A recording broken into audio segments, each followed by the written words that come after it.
깨어있는 서울 시민을 위한 정직하고 알찬 프로그램 12월 6일 수요일 정봉주의 품격시대 시작합니다.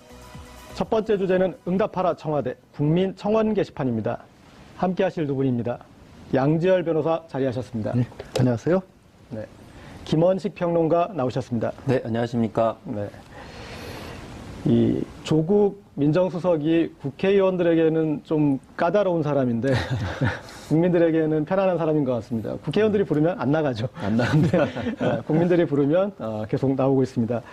이번이 세 번째였던 것 같습니다. 국민청원에 대해서 입장을 표명한 것이 처음이 소년법 폐지 문제에 대해서, 두 번째가 낙태죄 폐지에 대해서, 네. 그리고 이번에 이제 조두순 이 무기징역 이 부분에 대해서였는데, 일단은 이번 발표에 대해서 좀 법률적으로 어떤 식으로 한번 해석하시는지 좀 듣고 싶습니다. 예. 오늘 이제 조국 수석이 내놓은 네. 말씀은 그런 겁니다. 재심이라고 하는 것 자체가 억울한 피고인들을 구해준 절차인 거지, 진짜 죄를 지은 사람을 더 무겁게 하는 절차는 아니다. 네. 그래서 이제 정말 안타깝지만 60만 명이 넘는 국민들의 바람에도 불구하고 들어줄 수가 없다는 설명을 하신 거거든요. 예. 근데 저는 그러면 그 뻔히 정해지는 대답인데 국민들 실망하는 거 아니냐. 그렇죠. 라는 쪽으로만 저는 굳이 생각하진 않아요. 예. 일단 저도 이렇게까지 되리라고는 상상을 못했습니다. 60만 명이 넘는 국민이 참여를 해서 이 부분에 대해서 엄격하게 관리해달라고 요구를 하고 있고, 비록 재심을 통해서 이런 부분이 반영이 될 수는 없다고 예. 밝혔지만, 그럼 앞으로 사법체계상 이런 유사한 사건이라든가 네. 아니면 미연에 방지하다든가 혹시 더 중한 처벌이 미리 내려진다든가, 아니면 조국 수석이 오늘 말씀을 하신 것처럼 전자발찌나 주거지 제한 네. 혹은 피해자의 신원 보호 같은 걸 통해서 국민들이 염려하는 부분을 해결해 줄 수 있겠다라는 네. 그런 대답도 나왔거든요. 네. 무슨 말씀이냐면, 현장에서 일을 하는 법조인들 중에서는 이 사안이 이렇게 심각한 것을 거의 인지를 못했어요. 저희들 입장에서는 이게 너무 당연한 거니까 네. 이게 말이 안 되는 거잖아라고 해서 아예 치워버렸던 건데, 예. 사실은 사실은 잠재되어 있는 국민들의 의식에서는 그만큼 욕구가 강했던 거죠. 네. 그런 부분들을 오늘 조국 수석이 답변을 해줬기 때문에 이제 국민들도 어느 정도는 이해하시는 분도 있고, 또 청와대는 거기서 끝나는 게 아니라 말씀드린 것처럼 그 방법이 아니라 다른 방법으로 어떻게 국민들을 안심시켜 줄 것인지 대책에 나서야겠죠. 네. 네. 법을 다루시는 분들은 아마 이 조국 수석의 고뇌를 좀 이해하실 것 같습니다. 그러니까 법적으로는 저것 이상으로 이렇게 얘기할 수가 없다, 이렇게 얘기할 건데, 근데 지금 이제 세 번째 오는데, 소년법 폐지 때도 그게 그렇게 함부로 폐지할 수 있는 게 아닙니다 얘기하고, 낙태죄 이 폐지 문제에 가서는 그거는 헌법재판소에서 할 일입니다 그렇게 가고, 이번에도 또 이렇게 조금 일반 국민들의 정서하고는 이제 다른 입장을 내놓으니까, 아니 이러려면 청원을 왜 받았나 하는 이제 얘기도 나올 것 같고, 좀 답답한 국민 입장을 한번 좀 대변해 주시죠.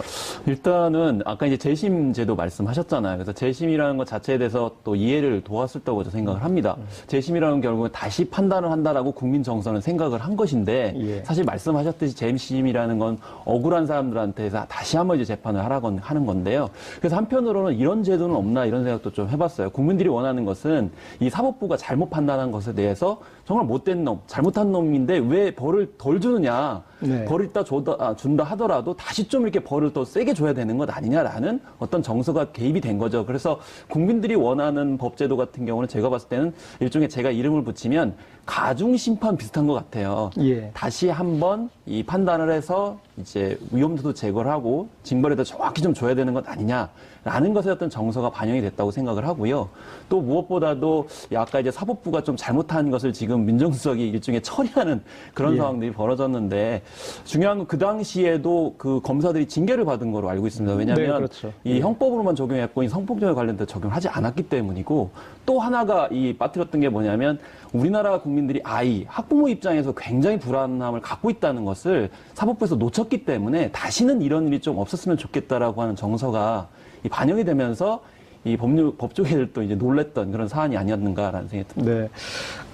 저는 이 조국 수석 교수님이라 그러신지 몰라도 이런 식으로 좀 발표를 하실 때마다 약간 좀 공부가 되는 부분이 있어요. 그러니까 낙태죄 폐지에 대해서 얘기할 때 낙태죄라고 얘기하는 것 자체가 그것을 이미 죄로 하는 부정적인 표현이니까 임신 중절로 하자. 그래서 이제 그런 좀 원론적인 그런 지적을 해주셨는데, 이번에도 보니까 주치 감경이라는, 우리는 그게 법률적인 용어인 줄 알았는데 그것은 그냥 그게 아니고 법률적으로는 다른 용어더라고요. 그래서 이게 법을 고치려고 그러면 그게 법률적으로 규정이 돼 있어야 되는데 그게 아니다. 그래서 그 부분, 그러니까 법에 대해서 좀 공부가 되더라고요. 그래서 좀 디테일들 한번 좀 짚어주신다면. 예. 굉장히 중요한 부분을 지적을 하신 것 같습니다. 네. 그러니까 뭐냐면 저도 뭐 방송을 하는 이유 중에 하나가 국민들이 많이 답답하게 어렵게만 여기는 법 관련 부분에 대해서 조금 더 편안하게 전달해 드리고 싶은 마음이 있는 거거든요. 근데 또 제가 이렇게 얘기를 하는 거랑 조국 민정수석께서 말씀을 하시는 거랑 완전히 차원이 달라지는 역시 겁니다. 교육자 역할인 것 같아요. 완전히 다르잖아요. 지금 지적을 하신 것처럼 또 어쩜 그렇게 또 교수 출신이라는 것까지 곁들여지다 보니까 이제는 재심에 대해서는 확실하게 국민들이 그런 부분은 한계가 있구나라는 걸 다 아실 수가 있고 낙태와 관련된 부분도 있고 주치감경이라고 하는 것은 이제 언론에서 주로 붙인 이름이지 그건 심신미약이라든가 심신상실이라는 표현을 쓰고 있거든요. 뭐 약물이 됐건 음주등이 됐건 그런 걸 이유로 해서 자기가 어떤 일을 하고 있는지에 관한 판단을 흐릴 정도, 못할 정도가 됐을 때 아예 면제를 해주거나 좀 깎아준다라는 식으로 규정이 돼 있는 건데 이게 용어가 중요한 게 아니라 그게 꼭 이런 때만 쓰이는 건 아니구나 혹은 뭐 술 먹었을 때만 그런 건 아니구나. 그래서 조국 민정수석께서 말씀하셨듯이 극단적인 경우로 누군가 예를 들어 저한테 뭐 음료수 같은데 약물을 타가지고 마약 같은 걸 타가지고 제가 그걸 마시는 바람에 제 의지와 상관없이 굉장히 안 좋은 일을 했어요. 근데 그 규정을 없애버리면 저를 처벌해야 되는 거거든요. 그렇죠. 그러니까 그 규정 자체를 딱 없애는 거는 안 된다라는 설명을 하신 거거든요. 그러니까 그런 부분에 대해서는 또 조국 민정수석이 얘기를 하셨고 또 저에게서도 부연 설명을 하고 있고 이 방송을 보시는 이제 청취자분들도 그런 부분이 있구나라는 것도 이해하는 거 아니겠습니까? 법이라고 하는 게 결국 국민들은 항상 가까워져야 되는데 그동안 그 법들이 멀어져 있던 부분들을 해결해주는, 그러니까 가까이 가는 역할도 저는 충분히 하고 있다고 봅니다. 예. 그럼 이제 법의 입장은 잘 납득하게 설명을 하셨는데 국민들 계속 불안하거든요. 그래서 어떤 그런 법이 안 되면 다른 조치라도 있었으면 좋겠다. 그런 심정은 있었을 것 같아요. 그런데 이번에 이렇게 발표를 이렇게 들으시면서 이제 조국 수석은 극악한 범죄에 대한 국민적 분노는 정당하나 법치주의를 따라야 한다. 이제 그렇게 해서 법치주의에 대한 어떤 수호 의지는 밝혔는데 국민의 불안감 이걸 달랠 수 있는 그 부분에 대해서는 어떻게 판단하신가요? 그래서 일단 2020년에 조두순이 나오는 건 어떻게 막을 수가 없다 이렇게 얘기를 하고 있기 때문에 이 나왔을 경우에 그러면은 이제 국가기관 그러니까 행정기관에서 어떻게 할 것이냐에 대해서 초점을 맞춰가지고 몇 가지를 설명을 했습니다. 예를 들면 전담보호관찰관을 1대1로 이제 마크를 하겠다라고 해서 이제 끝까지 24시간 감시를 하겠다 이렇게 얘기를 했고요. 또 전자발찌를 이제 7년 동안 채우겠다 이렇게 얘기를 했습니다. 그런데 7년만 채우고 나서 그 뒤에 어떻게 할 거냐라는 이제 문제가 발생할 수 있기 때문에 연장하는 것을 이제 검토하겠다 이렇게 얘기했고 또 이제 뭐 질문도 하나 나왔었지만 마지막에요. 이제 전자발찌 외에도 뭐 얼굴 사진을 좀 이렇게 알았으면 좋겠다 이렇게 얘기를 했거든요. 그러니까 또 이제 정보 공개를 5년 동안 하겠다 했는데 이것도 이제 연장하는 여부에 대해서 좀 논의를 하겠다 이렇게 밝혔는데요. 중요한 것은 이렇게 제도가 중요한 것이 아니고 이제 과연 그 조두순이 활동하는 데 있어서 이제 불안감들을 또 어떻게 이제 해소할 것이냐가 여전히 이제 문제이기 때문에 그리고 그 피해자가 계속 이제 분리돼가지고 원활하게 생활할 수 있을지에 대해서도 약간 설명을 했습니다. 이번에 수능을 이제 봤다고 하거든요. 그러면 수능을 보면 이제 대학을 가야 되는데 그 학창 시절에 이제 학교 생활들을 조두순과 분리돼가지고 과연 할 수 있겠느냐라는 관점에서 봤을 때 역시 경찰과 이런 보호 관찰 제도가 어떻게 마크를 할 수 있겠느냐에 대한 여전한 불안감이 있다라고 이제 볼 수가 있는 거죠. 네. 양 변호사님 법률가시니까 네. 조국 수석 일 잘하시지만 만약에 그 후임으로 양지열 수석을 임명을 한다라고 했을 때, 자 지금 조두순이 출감할 때까지 3년이 남았습니다. 그럼 그 3년 동안 국민의 불안감을 달래기 위해서 제도적 보완을 한다. 어떤 부분을 좀 보완하면 좋을까요? 지금 저는 이 전면적으로 그러니까 보호관찰 제도 이런 걸 손질할 필요가 있다라고 보는 겁니다. 물론 이제 이 사건이 문제가 되면서 일부 국회의원들께서 법 개정안 같은 거, 특히 뭐 경찰 출신 표창원 경찰 내용을 잘 알고 계신 표창원 의원 같은 경우에도 전자발찌 착용이라든가 아니면 보호관찰을 좀 강하게 해야 된다라는 걸로 개정안을 내놓은 걸로 알고 있었는데요. 그 부분을 넘어서 저는 그냥 어디 발찌만 채우지 말고 이렇게 묶어놨으면 좋겠어요. 그게 국민들의 솔직한 심정인데 법을 만드는 입장에서 또 그렇게 할 수는 없잖아요. 저도 이제 아이를 키우는 부모 입장에서는 정말 그런데 뭐가 문제냐면 제가 지적하실 부분은 이제 좀 이제 뭐 기술적인 부분이긴 하지만 짧게 지적을 하자면 전자발찌는 80년대 미국의 한 판사가 만든 거고요. 그리고 거주지 제한이라고 하는 또 영미권에서 주로 미국에서 시작을 한 거거든요. 생각해 보시면 거기는요 아주 넓어요. 아주 넓고 집과 집 사이도 뚝뚝 떨어져 있고 예. 차가 아니면 이동수단도 없어요. 네. 그런 환경과 그러니까 전자발찌를 채워놓고 주거지를 일정 기간 제한해 놓으면 그 사람은 그 사람대로 거기서 살 수 있지만 불편하지 않고 나머지 사람들도 마음을 놓고 살 수가 있는 건데 우리는 특히 아동 청소년 성범죄를 저지른 어떤 피고인들이 석방 이후에 전자발찌를 착용하라고 거주 제한을 해놔도 이 사람들도 지하철 타고 어디 지나가잖아요. 초등학교로 수시로 다니는 겁니다. 네. 그러니까 이런 방식으로는 안 되는 거예요. 그게 근본적으로 대한민국 환경에 맞도록 하면 어떻게 해야 될 것이냐 이런 부분에 대해서 더 연구를 해야 되고 딱 든 생각 중에 하나가 조두순 같이 정말로 엄중한 경우라면 기존의 전자발찌 외에 지금 개발 중이긴 하지만 GPS 능력 같은 것이 조금 더 뛰어나서 층수라든가 아니면 메타 같은 경우도 좀 더 면밀하게 볼 수 있다든가 예. 아니면 이것도 뭐 몇 해 동안 노력은 하고 있지만 아직 개발은 안 됐습니다만은 지금 착용자의 어떤 뭐 신체 상태, 심장 박동수가 빨라진다든가 이런 것들을 감지할 수 있는 것을 착용을 한다든가 이런 것들을 빨리 연구를 해야죠. 그래서 예, 예. 우리 실정에 맞는 방법을 뭔가를 찾아라고 지시를 하겠습니다.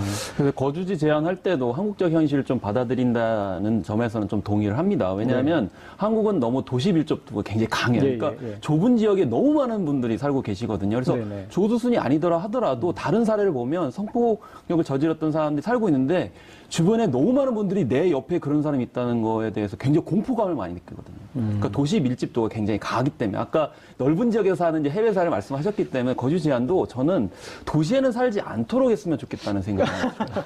정말 아니, 근데, 예. 저렇게 하는 국가들도 있어요. 실제 특정 지역을 정해놓고 아, 강력범죄 같은 경우는 우리로 치면 정말 교외에 떨어진데 아예 몇 년 동안은 거기서만 살다가 나와라 네. 이런 데도 있어요. 네.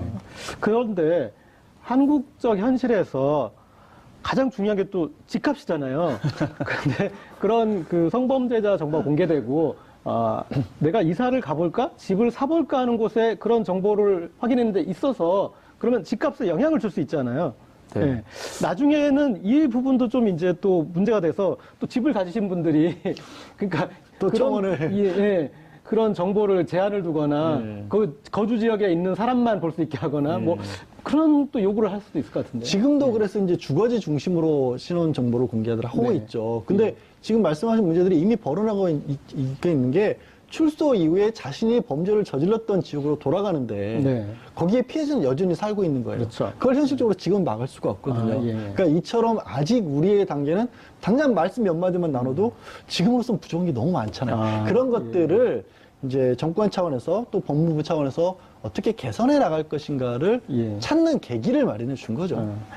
그리고 이제 어떤 그 사회 전반적인 분위기가 주치 감경에 대해서 이제는 좀 국민들도 수긍을 하시는 것 같아요. 근데 우리가 워낙 이 주치 감경 문화가 이게 역사 유래가 깊잖아요. 보니까 제가 최근에 본 자료에는 이 심지어 왕 앞에서도 실수를 하더라도 그 세종대왕 때도 그랬어요. 네, 그리고 심지어 또 왕이 유도를 한 적도 있더라고요. 정조대왕 같은 경우에는 야, 너네 할아버지가 여기서 나랑 술 마시다가 뻗었는데 감히 손자가 멀쩡하게 나갈 수가 없다. 그래서 이 술을 그렇게 강제로 줘가지고 그 큰 대자로 뻗을 때까지 주기도 하고. 그러니까 술을 마시면 용인하는 이 문화 자체도 좀 바뀌어야 되지 않겠습니까? 네, 그렇습니다. 그 문화 관점에서 제가 말씀을 그렇죠. 드리면 문화평론가시니까. 저는 이게 사대부 문화가 잘못된 적용된 사례라고 볼 수 있겠거든요. 네. 근데 사실 옛날에는 이 술 먹는다는 건 대단한 신분의 상징이었어요. 술을 만드는데 곡식이 많이 들어갑니다.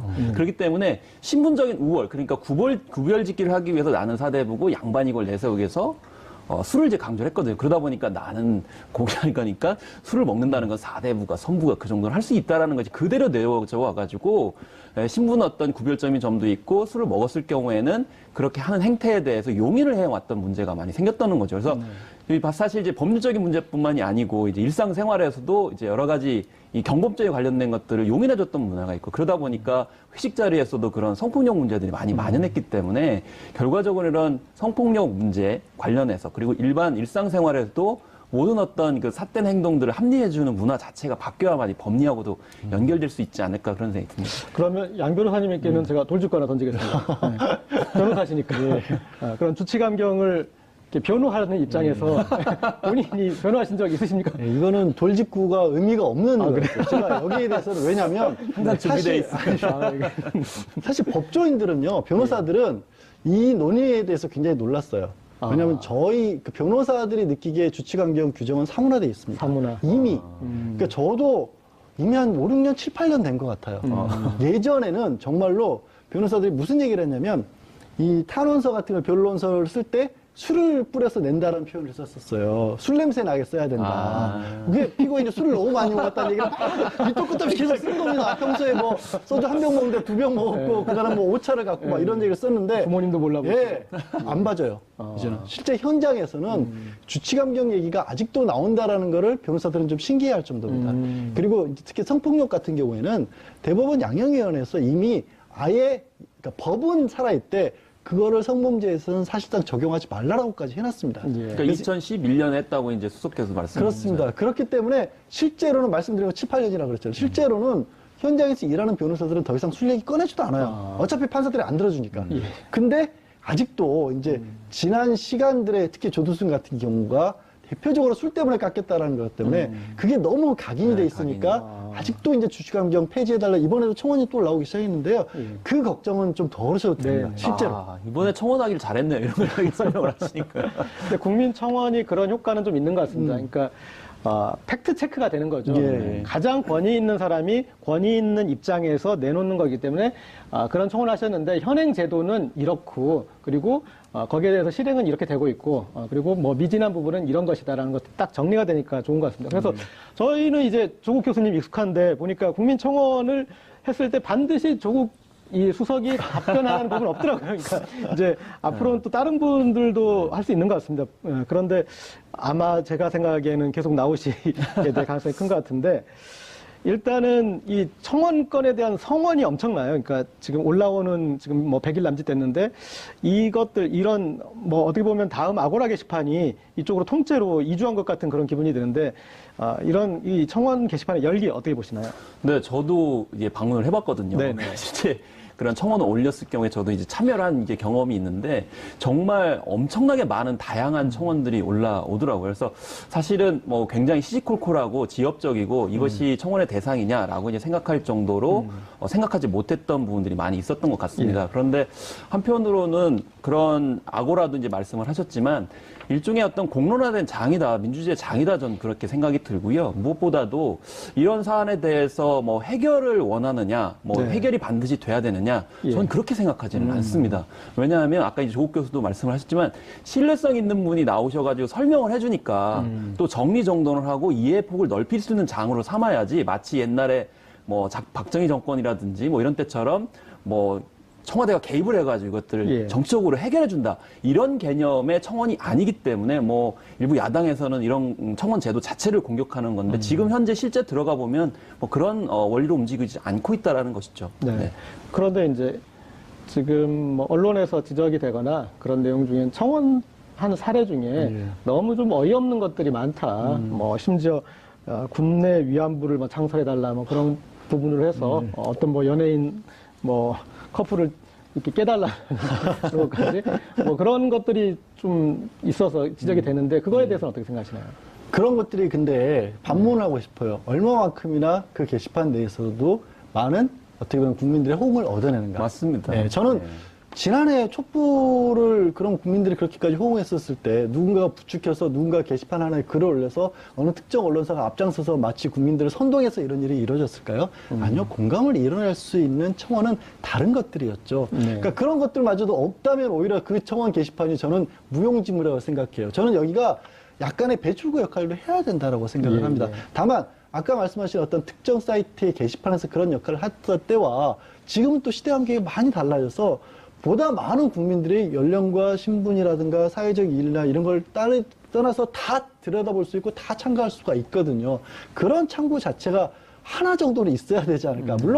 물론 법조인이니까 헌법상의 이제 청원권 이거는 국민으로서의 청원할 권리가 헌법에도 보장이 돼 있고 26조에 보장돼 있다. 그거를 청원법으로 만들어놨는데 그 절차는요 대상도 엄격하게 정해져 있고 뭐 공무원 징계라든가 법령에 관한 내용이라든가 그리고 굉장히 복잡하고 까다롭습니다. 딱 아까 세종대왕 얘기 말씀 잠깐 하셨나요? 세종대왕이 한글 왜 만드셨습니까? 그 훈민정음이 그거잖아요. 우리가 백성이 나가서 뭔가 할 말이 있어도 말이 중국이랑 다르니까 말을 못해서 내가 한글을 만든다라고 했는데 한국말로 쓰여있다 뿐이 청구법 보면요. 변호사도 공부 따로 해야 돼요, 그거. 그러니까 그런 공간과 또 이렇게 자유롭게 여론이라는 걸 조성할 수 있는 공간은 좀 구별할 필요가 있다는 거죠. 저는 세종대왕 때 생각이 나요. 그러니까 세종대왕 때 신문고를 설치했잖아요. 그래가지고 신문고를 그것도 여러 개 설치를 했죠. 그러니까 많은 분들이 와서 두드린단 말이죠. 근데 세종대왕이 딱 들어보니까 말도 안 되는 것도 해요. 그런데 신하들이 처벌해야 된다고 그러는 거예요. 그리고 왜 너는 말도 안 되는 것을 이렇게 두드려가지고 신경을 괴롭히느냐. 그러니까 세종대왕이 딱 얘기하는 거죠. 아니, 두드리라고 신문고를 올린 것이다. 그리고 판단하는 거는 우리가 판단을 하는 것이다. 라고 이렇게 얘기를 하거든요. 네. 마찬가지로 말도 안 되는 뭐 문 대통령과 연예인과 셀카를 뭐 찍지 말라는 이런 얘기들은 170cm 이하는 롱패딩 못 입게 하는 저는 이게 가장 뼈 아프더라고요. 아, 물론 이거는 네. 롱패딩이 어울리시는 분들이 있어요. 근데 어울리지 않는데 유행을 해가지고. 우리도 추워요. 예. 그런 점은 있지만 그런 것도 재밌게 합니다. 그런데 전체적으로 그 중에서 뭐 이런 요소들은 지역적이라는 말씀에 동의를 하고요. 그리고 그렇게 성원이 높지도 않아요.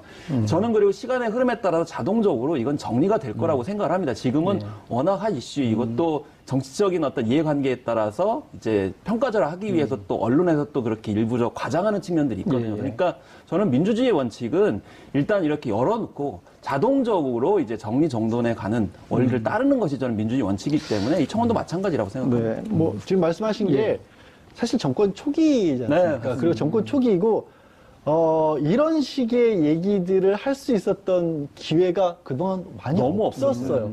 그리고 정권이 그냥 바뀐 것도 아니고 지난 정권에서 대표적으로 국민들을 향해서 댓글 달아서 여론을 조작을 했었고 포탈에서 그리고 일부 또 불편한 얘기를 하는 사람들은 막아버렸지 않습니까? 예, 예. 언론마저도 막아버렸잖아요. 그러니까 어떻게 보면 지난 9년 동안 많은 국민들이 알게 모르게 그 위압감에 쌓여서 할 말을 못하고 살았던 겁니다. 그랬다가 언론을 터준 거죠. 말귀를 열어준 거 아니겠습니까? 일단은 그러니까 예. 잠깐 이런 시점이라고 봅니다. 이제 하여튼 570년 전에 세종대왕은 이제 그러한 솔루션을 주셨고 지금 문재인 대통령이 이 국민청원에 대해서 입장을 밝혔습니다. 어떤 의견이든 국민들이 의견을 표출할 곳이 필요하다. 그래서 당장 해결할 수 없는 청원이라도 장기적으로는 법제도의 개선에 참고가 될 것이다. 그래서 성의 있게 답변을 하라고 했습니다. 저는 이 SNS에서 조금 SNS를 제가 열심히 해가지고 그러시죠. 근데 이 SNS나 이런 국민청원이나 가장 견제하는 곳이 어딘 줄 아세요? 언론이에요. 맞습니다. 왜냐하면 그들이 우리가 독점적으로 누렸던 그런 그 여론 조성 권리를 국민이 직접 누리니까 할 일이 없어지잖아요. 시사인도 위험한데요. 그러니까 국민들이 일으키는 여론은 문제가 있다. 여론은 우리가 만들어야 된다. 이제 그런 마인드가 아젠다 있어요. 세팅을 이제 언론이 해야 그렇죠. 된다는 그런 생각이 많은 거죠. 그리고 SNS 때 많이 지적됐던 게 오보의 확산 속도, 가짜뉴스 확산 속도가 너무 빠르다 그렇게 얘기를 하시는데 재밌는 건 뭐냐면 오보의 수정 속도도 빨라요. 그리고 강력해요. 예. 제가 국민청원에서 주목해봤던 게 지금 7위에 군내 위안부 재창설 청원자를 처벌하라. 그러니까 처벌이군요. 군내 위안부 재창설을 청원하는 게 아니라 그 청원자를 처벌하라는 거야. 이를테면은 그런 잘못된 청원에 대해서 국민들이 스스로 견제하고 있는 거잖아요. 그러니까 이런 식으로 그렇게 스스로 자정작용을 하고 있습니다. 그러니까 그런 부분도 좀 감안해야 될 것 같아요. 예. 그런 얘기들은 이제 주류 언론에 절대 안 나오죠. 자동적으로 정화를 하고 정리되고 있다는 것이 아니고 끊임없이 문제가 되고 있다라는 식으로 확대 재생산하고 있기 때문에 결국 지금 청원에 관련된 여러 가지 담론이 결국 주류 언론에서 이렇게 공격하기 위한 단어로 나오고 있는 것 아닌가 그런 생각이 좀 많이 들어요. 근데 이제 저도 비슷한 상황에 대해서 그러니까 언론사에서 대책회의를 하는데 좀 참가를 했었어요. 우리 편이셨군요. 네. 아젠다 세팅이 안 된다라는 거예요. 그렇죠. 뭐 어떻게 해야 되나. 근데 언론사 내부에서도 이제는 아는 겁니다. 그러니까 뭐냐면 우리가 이 방향으로 갑시다라고 깃발 들고 나서봐야 안 따라주더라는 거예요. 댓글은 전혀 반대 방향으로 달리더라는 거예요. 그러니까 언론도 그 부분을 알기 때문에 이제는 아젠다 세팅을 하려면 과거처럼 일방적인 목소리를 내고 이 언론사 내의 간부들 몇 사람이 이번에 이런 쪽으로 한번 생각을 해봅시다. 이런 주제를 안 먹히고 국민들이 알아가고 같이 호응을 해줄 만한 걸 찾아가는 노력을 해야 된다는 것을 언론사들도 알고 있고요. 두 번째는 약간 이제 팩트체크 과정에서 네. 수정이 된다는 말씀도 하셨지만 사실 SNS의 역기능 중에 하나는 이른바 필터 버블이라고 해서 예. 자신들이 의견이 같은 사람들끼리만 갇히는 경향이 있거든요. 그런 부분들에 대해서는 또 언론이 그 중간 자리를 열어줘야 될 필요성도 있는 거거든요. 예. 그래서 언론이 문제점으로 지적한다고 그들이 다 옳다 그게 아니라 예. 그 부분의 부작용을 절여나갈 수 있는 또 하나의 의견이라는 정도로 이제 또 언론의 의견도 받아들여야 될 것 같아요. 양절 변호사님 SNS 열심히 하시더니 또 부작용 잘 하시네요. 그러니까 어떤 측면이 있냐면, 재밌는 게 처음에는 이제 의견을 잘 듣습니다. 양쪽 듣다가 본인하고 비슷한 쪽을 좀 따라가세요. 그런 다음에 그 뒤에는 또 이제 어떤 증상이 나타나냐면 이제 이들은 나하고 똑같은 얘기를 해. 그러면 그 뒤에는 시시비비를 따져보지도 않고, 그래, 우리 편이, 그래, 총을 어디다 쏘면 돼? 이렇게 이제 본인이 사고하기보다는 그런 이제 덩어리가 지어지면서 자신들만의 소우주에 살게 되는 또 그런 측면도 있거든요. 근데 예. 사실 이번에 뭐 이제 조국 민정수석의 그러한 여러 가지 일련에 이제 나온 설명이 오히려 그런 것들을 제어했다고 저는 생각이 들거든요. 왜냐하면 60만 명이 몰려가면 당연히 청와대가 그런 것들 모두 다 해줄 것처럼 얘기할 것이라고 주류를 해서 그렇게 몰아갔어요. 그렇기 때문에 이건 포퓰리즘이다라고 했는데 네. 안 되는 건 안 되는 것이다라고 분명히 밝혔거든요. 네. 그렇기 때문에 기존에 그 우려했던 것과는 전혀 상관이 없어서 결국 청원의 효과가 그런 면에서 있다라고 저는 생각을 합니다. 끼리끼리 모아가지고 해주겠다는 식이 아니기 때문에 그런 우려를 제어했다는 거죠. 아니, 그런데 또 우리 조국 수석이 너무 시크해 하셔가지고. 아, 또 너무 시크해졌습니다. 예, 그래서 안 되는 건 안 되는 거다. 이렇게 너무 맺고 끊는 게 분명해서 국민들이 좀 섭섭해할 부분도 저는 있을 것 같은데요. 예. 왜냐면 청원하려면 그래서 고쳐줄 거니까 받은 거 아니었어. 그러니까. 아니 그래서 네. 처음에 나오기 네. 싫다고 했어요. 왜냐하면 법리적인 것을 자꾸 얘기를 하면 법리는 사실 입법부가 이제 보수적이죠. 해야 되기 때문에 청와대가 행정 뭐 재량 행위로 할 수가 없는 부분이 많아서 그래서 네. 앞으로는 다른 사안이 많이 올라와주길 바란다 이렇게 얘기했는데 뭐 이국정보수가 얘기하는 그런 그 뭐 권해 이제 외상센터 같은 네네. 경우는 다음으로 올라왔거든요. 아마 그거 같은 경우는 좀 여지가 있지 기대할 않을까 거다. 뭐 그런 생각이 들기도 합니다. 그러니까 이게 네. 초반이라 또 정색을 하고 답변하실 수밖에 없는 사안들이기도 했고요. 긴장 좀 하시는 긴장도 많이 하셨고, 근데 약간의 유머 감각이 조금 더 이렇게 뿌려질 필요가 있다라고 예. 생각을 해요. 그러니까 지금 이 청와대 모델이 백악관 모델을 딴 거지 않습니까? 네, 그렇죠. 아까 롱패딩 얘기도 위더 하셨, 피플 위더 피플이라는 거. 예. 백악관 얘기, 그러니까 롱패딩 얘기도 하셨지만 그런 것들도 많이 올라오면 그 중에 정말로 재밌는 것들에 대해서는 청와대가 적절한 유머로 대응할 필요도 있어요. 그러니까 위더 피플의 대표적으로 재밌게 올라왔던 게 우리 스타워즈 시리즈에 나오는 그 데스스타 있지 않습니까?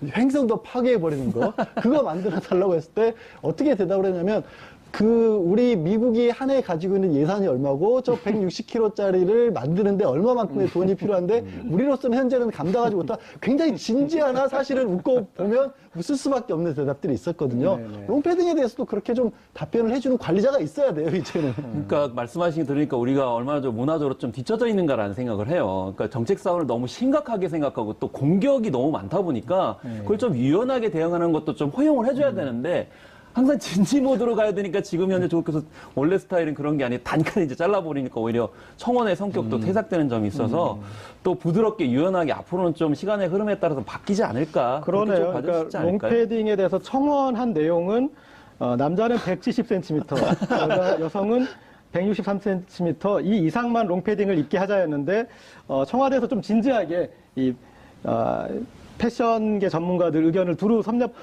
들어본 다음에 각 신장별로 적합한 맞는. 롱패딩 길이를 이제 청와대가 예시를 이렇게 해주거나. 굉장히 문화적인 관점입니다. 그런 건 좋지 않습니까? 그런 건 근데 재밌었어요. 사실 옷 입는 것도 굉장히 중요한 문제예요. 왜냐하면 예. 지금 롱패딩을 묻는다고 그래가지고 다 굉장히 비판하시잖아요. 근데 예.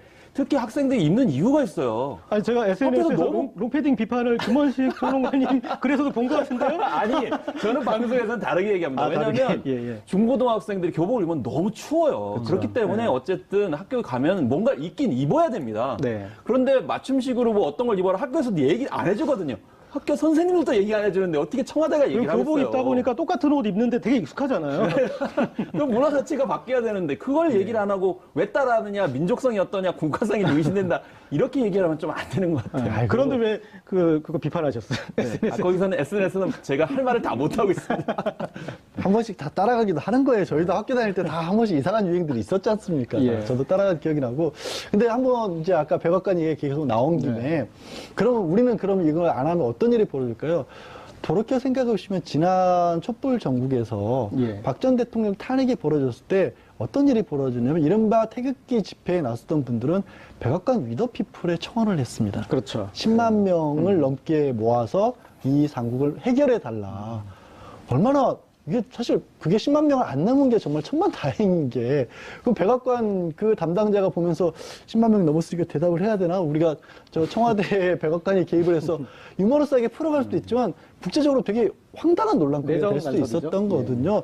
그러면 그런 것들이 그럼 미국이란 나라는 우리보다 훨씬 더 갈등도 많고 사실 훨씬 더 복잡한 국가고 어떻게 보면 차별이나 이런 것들도 정치적으로도 그렇고 또 인종적으로도 그렇고 더 심한 데거든요. 그게 유지하는 이유가 있는 거라는 거죠.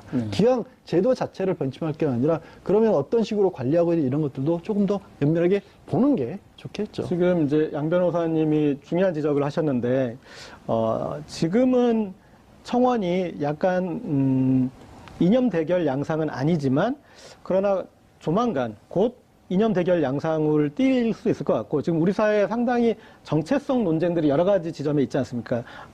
이를테면 이제 동성애 그 성소수자 문제에 대해서, 혹은 또 페미니즘에 대해서, 또 그리고 이제 교회 이 세금 내는 문제나 여러 가지 그런 것들이 있어서, 이를테면 대형 교회나 교단에서 집중 공약을 할 수도 있습니다. 그러니까 그렇죠. 네. 20만 명 이상 넘게 하기 위해서. 예. 그렇게 되면은 또 여기서 성전이 일어날 수도 있고. 여기가 또 이제 이념 대결의 장이 된다라는 거, 국론이 분열되는 그 장이 돼버릴 수도 있는데, 이런 위험에 대해서는 어떻게 생각하시나요? 사실 이제 청원 제도가 뭐냐, 이제 양지열 변호사님께서 말씀을 하시겠지만, 뭐 예를 들면 피해 구제라든지 아니면 뭐 부당한 일을 당했을 경우에 또 공공기관이 할 수 있는 경우에 예. 뭐 이런 사안에 대해서 사실은 좀 틀을 그러니까 범위를 정확하게 정해주는 것이 좀 필요하겠고요. 지금은 계속 논의가 되고 있지만은 이제 할 수 있는 것과 없는 것들이 뒤섞여 있는 상황이기 때문에 그래서 이념 대결로 갈 수 있는 사안들 같은 경우는 청원하고는 좀 거리가 먼 측면들이 있기 때문에 그런 걸 좀 기준적으로 확실하게 제시하는 걸 필요하다고 저는 생각을 합니다. 네, 그렇게 필요하지 않을까요?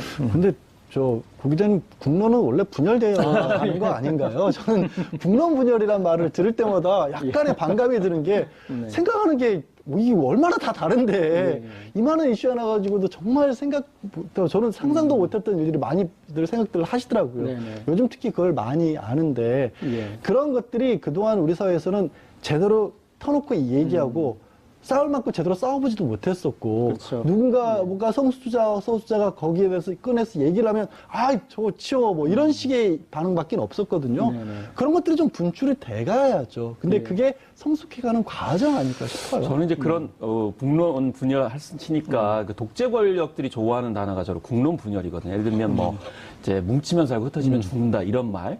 그리고 뭐 조선 사람들은 뭐 이렇게 싸우기를 좋아한다. 사실은 싸우기를 좋아한다는 건 민주주의를 가장 잘 실천하고 있는 네. 주체이기 때문에 결국 국론 분열이라는 자체를 누가 사용하느냐가 예, 제일 예. 중요한 것 같아요. 그래서 이 공론의 장이 있다는 것 자체가 소중하고 그리고 그게 그동안 많이 없었기 때문에 처음에는 약간 낯설 수도 있고요. 네네. 또 방향타가 여러 가지 있기 때문에 좌충우돌 할 수도 있다고 저는 생각이 듭니다. 그렇지만 이거를 5년, 10년, 20년 얼마나 보장하느냐가 전 제일 중요하기 때문에 그런 점에 있어서 보장이 되느냐를 질문을 던져야지 지금의 양상을 가지고 규정하고 막는다는 것은 민주주의 원칙을 좀 벗어난다고 예. 생각해요. 그게 중요한 것 같습니다. 수기 과정이 되려면, 제대로 된 토론이 되려면 사실은 사실관계에 대해서는 서로 일치가 돼야 돼요. 그 사실에 대한 해석이 달라야 되는데 우리나라의 국론 분열의 지금까지 문제는 뭐였냐면 서로 전제하는 사실이 달라요. 사실이 아닌 경우가 많아요. 네, 토론이 안 돼요. 그러니까 제가 이 변희재 씨하고 토론이 안 되더라고요. 거의 사실관계를 그렇죠. 전제로 하지 네, 않아요. 사실을 전제로 하지 않으니까. 네. 그러니까 최근에 이제 지난해부터 시작 올해 언론의 하나의 트렌드로 자리 잡은 게 팩트 체크라는 그렇죠. 게 처음으로 등장을 했습니다, 사실은. 생각해보면 되게 신기한 거예요. 어떻게 그동안엔 그런 팩트 체크 없이 우리가 싸워왔다는 얘기가 반증이 되는 거지 않습니까? 맞습니다. 근데 그 팩트 체크가 실시간으로 이루어졌고, 지난번 대선 토론 과정에서 대선 주자가 뭐라고 한마디를 하면 해당 언론사들이 다 보고 있다가 저거 공약지 막 기자들이 뒤져가지고 저건 맞아, 틀리다 바로바로 올라오기도 했지 않습니까?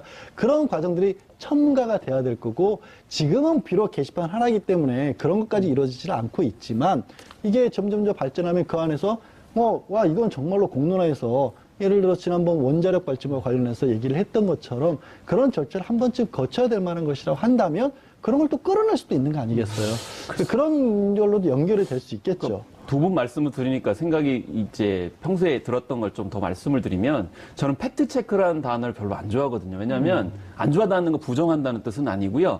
아, 우리나라가 참 갈 길이 멀다라는 생각이 드는 거죠. 뭐냐면 팩트체크는 이미 됐어야 되는 겁니다. 그러니까 지난 10년 동안 팩트 자체를 얘기하는 걸 금지시켰기 때문에 뭐가 팩트인지 몰라는 상황이죠. 그래서 문화적 관점을 덧붙이면 사실을 공유하고 말씀하신 것처럼 그 위에 해석을 하고 네. 이게 대안이 될 수 있느냐, 우리가 이런 방향으로 가야 되느냐, 너는 어떻게 생각하느냐, 이 단계로 토론도 이루어져야도 더 많은 이제 수기가 이루어져야 되는데 네. 우리는 지금 현재 단계가 팩트를 체크하는 단계밖에 안 되는 거예요. 그러니까 팩트 체크하는 게 유행이다 그래가지고 이게 모범적이다 이런 게 아니고 다음 단계는 각자 생각하는 팩트에 기반을 둔 대안은 뭐냐, 그게 맞는 것이냐, 이거를 가야 되는 새로운 어떤 정부 하에 문화가 지금 저는 청원 문화로서 지금 발돋움하고 있다고 저는 생각을 하는 거거든요.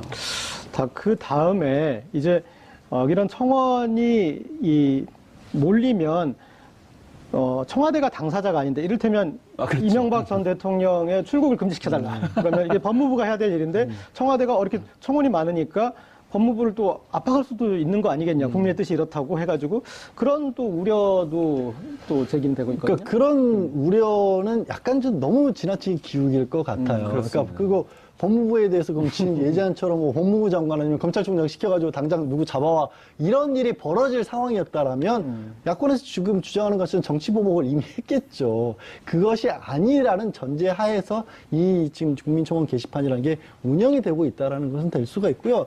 또 법무부에서도 아니 이런 상황이 이만큼 올라갔다라는 여론은 저는 아프게 들을 부분이 있다면 들어야 된다고 봅니다.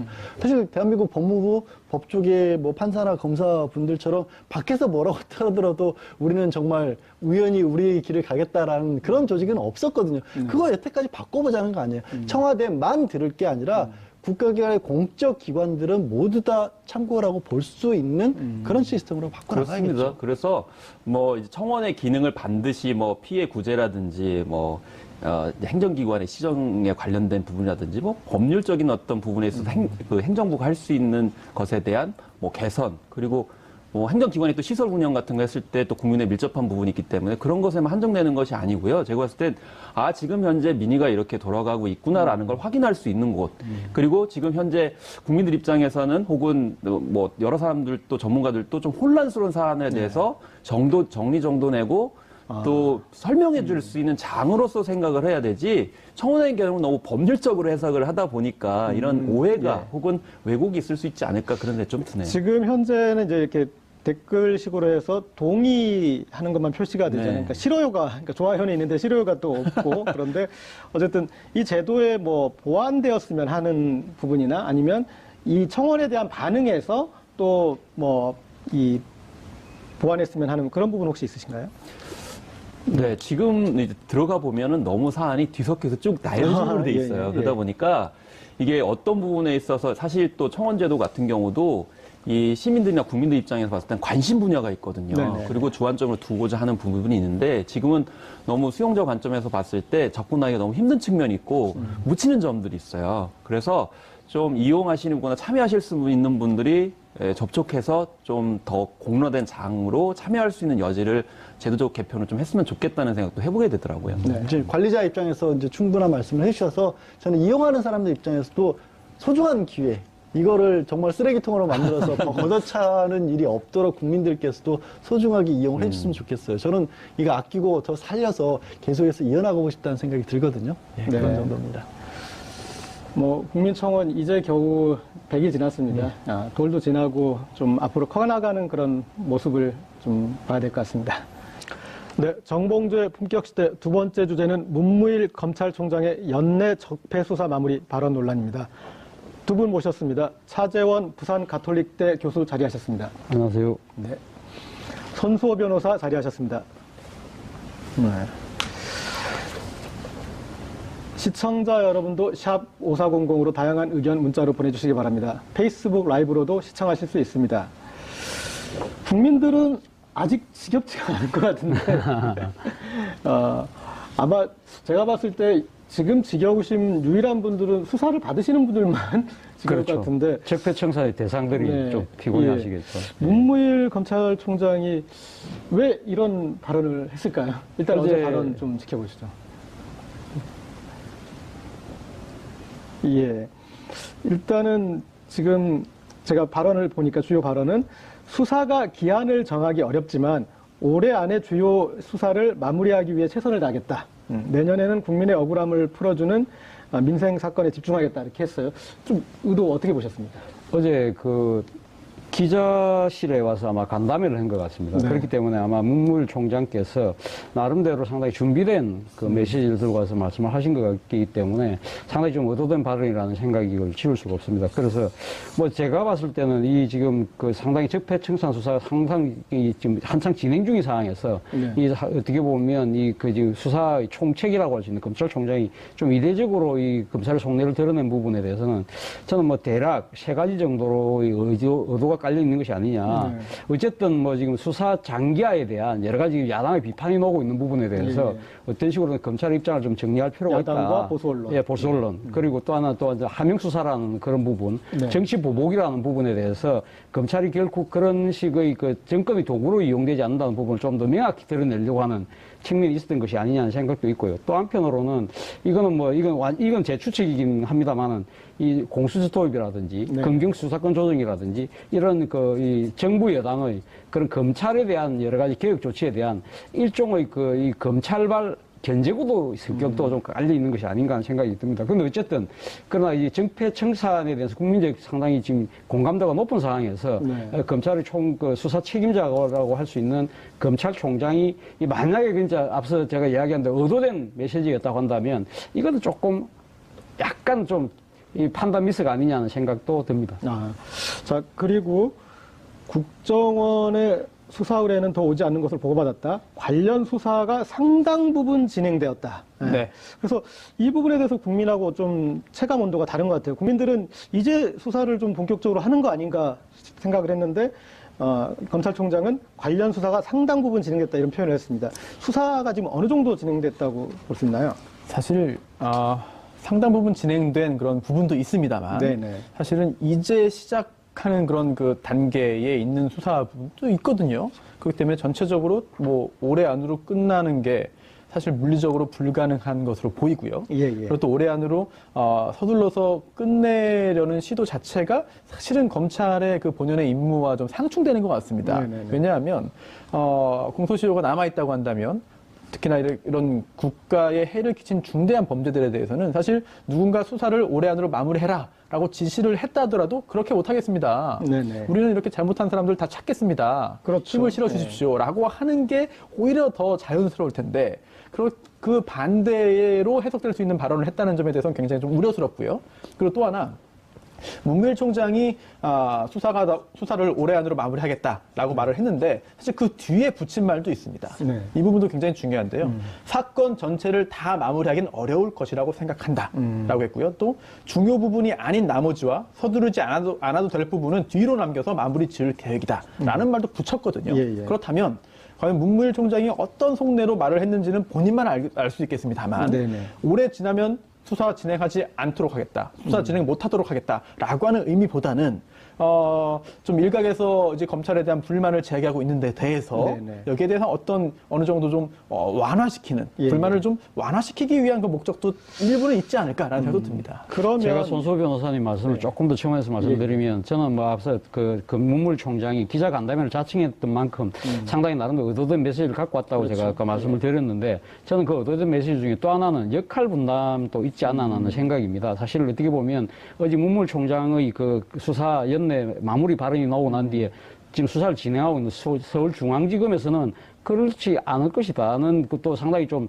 이 반대의 목소리가 나왔었거든요. 이런 그 태도를 본다고 한다면 그동안 우리가 쭉 지켜봤던 검찰의 그런 이게 엇박자를 내는 걸 참 좀 보기 드문 현상이라는 거죠. 소위 말해 검찰은 검사 동일체의 원칙에 의해서 총장이 이야기하면 다 이렇게 따라가는 것이 그동안의 관리였다고 한다면 이 서울중앙지검은 나름대로 수사의 의지를 또 강력히 천명을 했다. 이러한 부분은 앞서 손수호 변호사는 말씀하신 것처럼 일종의 그러니까 바깥에서 지금 뭐 정권의 하명 수사에 의해서 검찰이 지금 너무 지나치게 휘둘리는 것이 아니냐는 그러한 부분에 대해서는 총장은 나름대로 디펜스를 치고 그리고 수사의 실무부서에서는 계속적으로 수사의 의지를 적극적으로 드러내는 일종의 역할 분담을 통해서 일종의 외부의 그 정치적 공세는 방어하고 수사의 그 의지는 그대로 갖고 가는 일종의 그 역할 분담 투트랙 전략이 아닐까 하는 생각도 조금 더 있습니다. 하나를 예. 좀 이제 첨언하면 저런 부분도 네. 있을 수 있겠죠. 뭐냐면 또 수사를 응원하는 수사를 또 독려하는 국민 여론도 결집시키는 효과를 그런 측면도 있겠죠. 받을 수 예. 있겠죠. 마치 예. 문재인 대통령이 청와대에 이목상 선생님의 촛불 그림을 걸지 않았습니까? 그러니까 그 촛불 그림을 거는 건 저는 상당히 정치적인 메시지가 있다고 봅니다. 뭐냐면 지금에 하는 이런 적폐청산이나 이런 것들은 대통령이 뭐 정치 보복을 하거나 그런 것들이 아니라 국민의 명령이다. 촛불의 명령이다. 그런 것들을 환기시키는 역할을 하지 않습니까? 그래서 지금도 이제 심심치 않게 국민들이 이제 이 적폐청산의 피로에 젖었다느니 혹은 또 안보가 중요한데 이 경제가 중요한데 이제 좀 본연의 자세로 돌아와야 되지 않느냐 하는 그런 이 지적에 보수 언론과 야당의 지적에 대해서 거기에 이제 다시 어떤 긴장을 만드는 또 그런 기능도 정무적으로도 해석이 가능할 것도 같은데요. 네, 예. 실제로 문무일 총장의 의도와 별개로 네. 지금 당장 오늘 저희도 이런 방송을 하고 있지 않습니까? 이런 거 보면은 정말 올해 연내로 올 말까지 정말 수사를 마무리한다. 제대로 못하는 거 아니냐라고 하는 우려가 오히려 더 커졌습니다. 예. 그리고 또 그렇게 가도 안 된다라는 여론도 역시 커졌거든요. 네. 그런 점을 보자면은 문무일 총장의 의도가 뭔지를 정확히는 모르겠습니다만 네네. 어쨌든 지금 상황에서 이게 그 발언의 그 효과가 후폭풍이 예. 보수 언론의 어떤 그 요구에 따른 그런 여론의 흐름보다는 오히려 아니 지금 어떻게 된 거냐 지금 전임 대통령이 지금 파면된 상태고 또 게다가 정권이 교체됐고 그 전 정권 또 전 정권의 여러 가지 문제점을 이제 파헤치기 시작한 상황인데 네. 이거 연내까지 다 끝내겠다는 거는 불가능한 거고 옳지 않다. 남아있는 모든 그런 그 적폐를 다 수사하자라고 하는 쪽으로 오히려 여론이 더 모아지는 것 같거든요. 예. 이게 문무일 총장이 바랐던 바였다고 한다면은 효과 만점인 발언이었고, 만약에 그게 아니었다고 한다면은 굉장한 그런 그 역효과를 불러일으킨 건데, 여론은 사실은 지금 적폐청산 수사 계속 더 해야 된다라는 쪽으로 흘러가는 것 같습니다.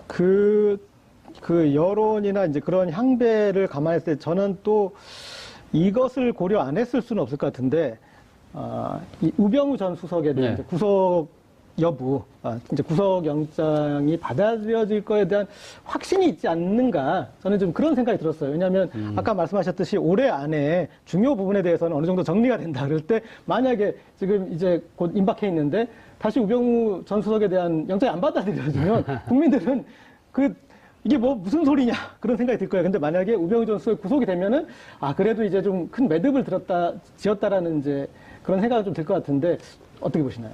뭐 지금 우병우 수석은 두 번의 영장 청구에도 불구하고 다 두 번 다 기각당하지 않았습니까? 그래서 지금 또 새로운 혐의가 드러났기 때문에 우병우 수석이 5번째 검찰의 소환을 앞두고 있습니다만 이 부분에 대해서 만약에 지금 우리 앵커께서 말씀하신 대로 그런 의도가 있었다고 한다면 어떻게 보면 좀 법원에 대한 나름대로 이 하나의 보내는 상당히 또 그 메시지도 강하게 보이는 측면은 분명히 있어 보이지만 그럼에도 불구하고 저는 문무일 총장이 이러한 여러 가지 어떤 의도가 깔려 있다고 하더라도 이러한 부분들이 검찰총장이 직접 나서서 굳이 이 이야기를 할 필요가 있었을까? 그런 생각은 좀 의문은 그대로 지금 갖고 있을 수밖에 없지 않나 하는 생각입니다. 물론 뭐 지금 이 문제를 공론화시킴으로써 오히려 상당히 그 주목도를 높이는 측면이 있지만 그러나 어쨌든 간에 이 수사의 가장 그 핵심 사령탑이라고 할 수 있는 검찰총장이 공공연하게 자신들의 문제를 공론화시킴으로써 오히려 더 조금 약간 뭐 엇박자처럼 보이는 부분들은 좀 정무적 판단에서는 좀 부족하지 않았나 생각입니다. 실제로 우병우 전 수석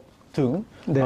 구속 관련해 가지고 논란이 있죠. 예. 이게 일반 그 사회 여론도 그렇습니다만 법조계 내에서도 김관진 전 장관 같은 경우에 구속되었다가 구속 적부심을 통해서 석방됐습니다. 네네. 여기에 대해서 현직 판사도 공개적으로 이제 이해할 수 없다라는 그런 말을 했을 정도인데요. 이런 상황에서 검찰과 법원 사이의 갈등이 또 불거졌죠. 네네. 실제로 여러 가지 그런 여러 건의 그 영장 기각 후에 검사들이 이러면 수사 어떻게 하란 말이냐라고 하는 불만을 제기했고요. 또 그에 대해서 이제 여론이 그 특정 판사들에 대해서 비판을 하자. 또 김명수 대법원장이 이거는 뭐 적절치 않다라는 취지의 또 말을 했고 그게 또 논란이 됐습니다. 네. 이런 상황에서 이번에 그 문무일 총장이 했던 말 중에 굉장히 중요한 부분이 또 하나 있습니다. 이 정도면 구속된다라고 공동체가 납득할 수 있는 명백한 기준이 필요하다라고 했거든요. 이건 곧 돌려서 해석하자면은 법원이 명확한 기준 없이 이번에 구속 관련해 가지고 결정을 내리고 있다라는 그런 우회적인 비판으로도 읽히거든요. 네. 그렇다고 한다면 조금 전에 그 진행자가 지적한 그런 부분들 구속 관련해서 검찰 입장에서는 아니 완벽하게 이건 구속 사유가 존재해서 구속 청구했는데 영장 청구했는데 기각됐고 또 심지어 구속된 상태에서 풀려나고 이런 것에 대해서는 검찰 내부의 어떤 그 불만 또는 검찰 조직 내부에서 법원에 대한 어떤 여러 가지 그런 그 불만 등등을 좀 추려가지고 예. 그 언론을 상대로 해서 한번 좀 토로한 게 아닌가 좀 그런 생각도 좀. 아니 근데 이 그런 검찰 내부의 불만들을 모아서 토론을 하는데 국민들의 불만을 지금 자극하셨지 않습니까? 그러니까 가장 결정적인 게 이 연말까지 매듭 짓겠다는 그런 표현이잖아요. 그러니까 이게 국민이 생각하기에는 아니 무슨 수사가 연말정산이야? 왜 연말까지 마무리를 해야 돼? 그리고 특검이 아니잖아요. 시일이 정해진 것도 아닌데 왜 이렇게 중요한 사건을 시일을 정해서 그때까지만 하겠다라고 이런 식으로 하는 그 어떤 큰 대전제를 국민들은 좀 받아들이기 힘들 것 같은데. 그렇습니다. 이제 계획하에 뭐 심사숙고 해가지고 나온 그런 그 발언 표현인지 저는 잘 모르겠어요. 그런데 검찰총장이 한마디 한마디가 지금 전국적으로 또 전 국민이 다 관심 있게 보는 그런 상황에서 즉흥적으로 고민 없이 했던 표현은 아닐 거라고 생각이 됩니다. 예. 그렇다면은 이 발언이 불러일으킬 효과를 다 고민을 했고 또 짐작입니다만 혼자만 고민하지는 않았을 것 같아요. 그럼 측근들, 또 검찰 내 그 고위 인사들과 함께 좀 의논을 하지 않았을까 네. 그런 생각이 드는데 그렇다면은 글쎄요 문무일 총장이 이 발언 그리고 이 발언의 현재 후폭풍이 상당히 큰 상황에서 어떤 경로로든 좀 이에 대한 해명 또는 설명 또 추가적인 의견 표명 등등을 해야만 결국 네. 본인의 어떤 그 발언으로 인한 그런 여러 가지 혼란을 좀 수습할 수 있지 않을까 생각이 드는데 아예 이런 표현을 안 했으면 좋았을 것 같아요. 교수님 말씀대로. 그런데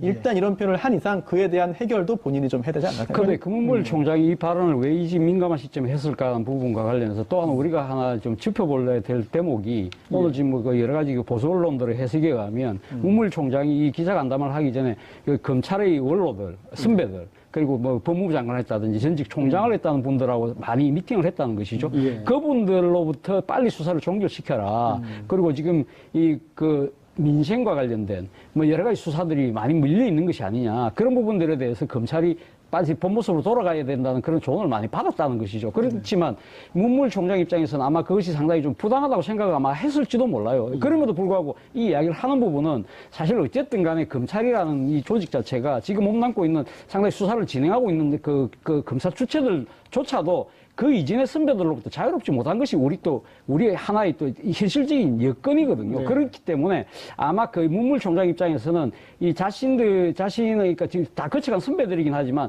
여전히 바깥에서 영향력을 행사하고 있는 이분들에 대해서 일종의 정치적 애드립도 필요하다는 생각도 아마 했지 않았을까. 그럼에도 불구하고 앞서도 제가 말씀드렸지만 이 지금 현재 이 시점에서의 그 문무일 총장의 발언 자체는 계속적으로 하는 이야기지만 판단이 약간은 좀 부족했다는 생각입니다. 그렇죠. 그러니까 그 정무적인 부분에 있어서도 검찰에 대해서도 국민은 검찰 개혁을 요구하는 그런 국면인데 그나마 이 중앙지검에서 이런 수사를 해서 좀 검찰이 달라지고 있나 그런 생각을 했는데 그리고 현안도 공수처 신설이나 그리고 검경 수사권 조정이나 이런 게 있어서 국민들이 어느 정도 검찰 편을 들어줄까 그게 지금 이제 논란이 되고 있는 국면인데 이런 얘기를 해가지고 검찰은 안 달라졌다. 검찰은 안 변했다.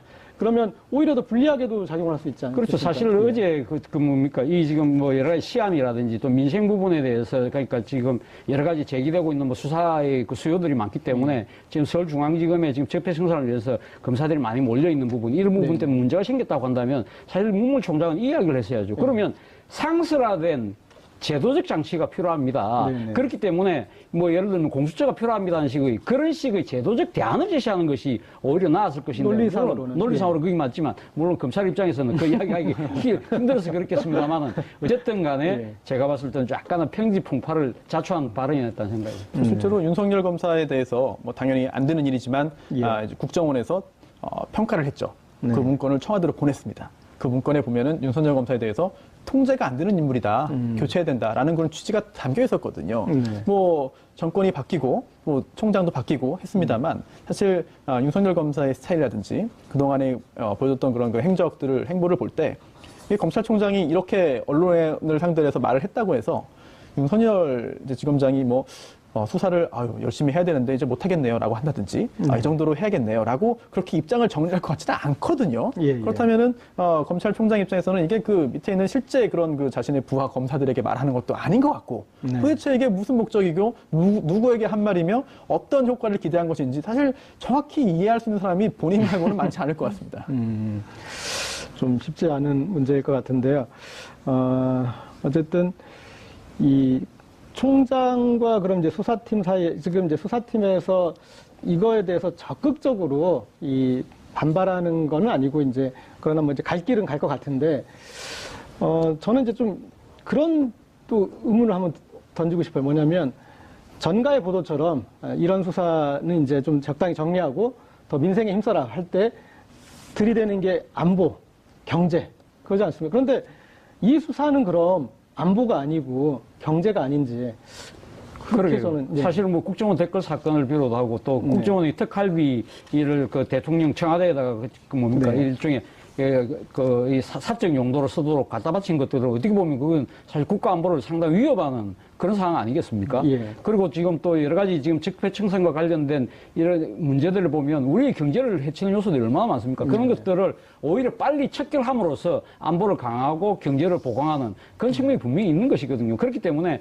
문무일 총장이 사실은 뭐 어저께 그 여러 가지 이야기 중에 하나가 뭐 이쯤 뭡니까 이 검찰의 재기능 그러니까 그 민생과 관련된 이야기를 하셨는데 그런 부분에 있어서 바로 부적절하다는 이야기가 바로 그 때문에 나오는 것이죠. 네.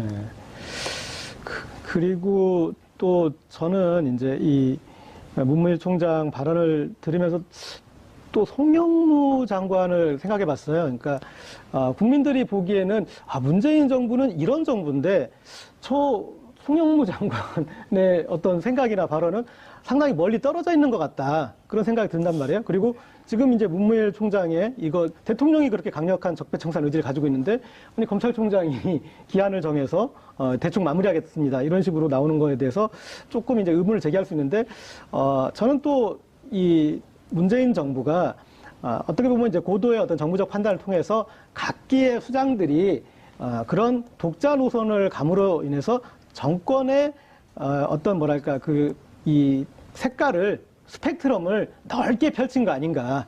그리고 만약에 이 부분에 대해서 국민이 문제 제기를 하면은 그 책임은 더 많이 갔던 송영무 장관 책임인 거고 그리고 문무일 총장 책임이 되는 거잖아요. 그러니까 대통령 그걸로부터 또 자유로울 수도 있고 그래서 예전에는 코드를 맞추고 너무 이 스펙트럼이 좁아서 참여정부 때 그런 게 문제가 제기됐는데 문재인 정부 때는 스펙트럼을 좀 이렇게 넓히는 전략 또 그런 부분도 좀 느껴지고 어떻게 보시나요? 네, 실제로 문무일 총장이 취임할 때 취임식에 대통령이 참석을 했죠. 그때 이제 문무일 총장이 대통령을 옆에 있는데도 검찰의 어떤 그 독립성이라든지 뭐 정권이 시키는 대로 하지 않겠다는 그런 취지의 발언을 또 고사성어 섞어서 했습니다. 굉장히 크게 보도되기도 했죠.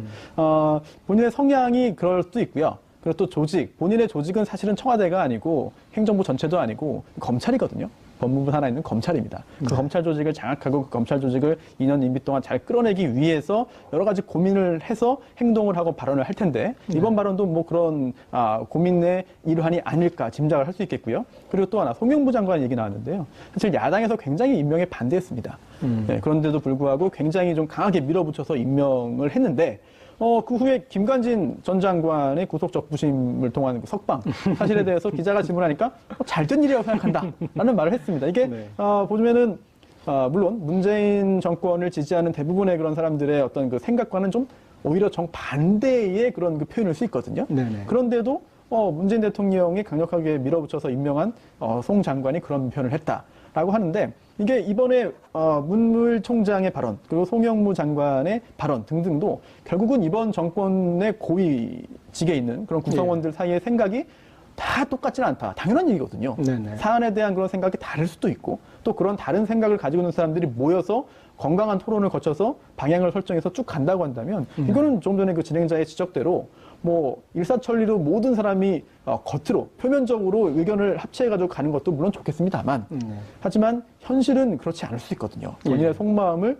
또는 본인의 정말 진정한 마음을 다 드러내놓고 토의 끝에 협의 끝에 방향을 설정해 간다면 그게 오히려 건강한 그런 국정 운영 아니겠느냐 하는 생각도 할 수 있겠죠. 그런데 또 이제 너무 여기서 불쑥 저기서 불쑥하고 그러니까 대통령은 북한 보고 이 대화의 장에 나오라고 그러는데 예, 국방부 장관은 김정은 창수 작전을 세우고 그러면은 좀 청와대 입장도 좀 그렇게 되지 않습니까? 그래서 이런 사례가 또 이렇게 반복되다 보면은 청와대가 이게 행정 각 부처를 뭐 통제하지 못하면 이제 세월호 그 이제 거기에서 해수부에서 유골이 나왔던 거를 숨기지 않았었습니까? 네. 그런 사례나 이런 각 부처에 이렇게 벌어지다 보면은 청와대가 제대로 지휘 통제를 못하는 것 아니냐라는 이제 그런 우려도 또 나올 수 있는 거죠. 그렇죠. 그 1987년에 직선제가 개헌이 되고 난 뒤에 등장했던 것이 노태우 정권이었지 않습니까? 네네. 노태우 당시 대통령 별명이 물태우였습니다. 상당히 그만큼 상당히 각방에서 놓는 여러 가지 요구들을 이 장악을 못했던데 그 중에서 특히 자신이 임명했던 강요들이 나름 딴소리를 하는 바람에 그걸 좀 통제를 못했기 때문에 물태우라는 소리를 들었거든요. 그러나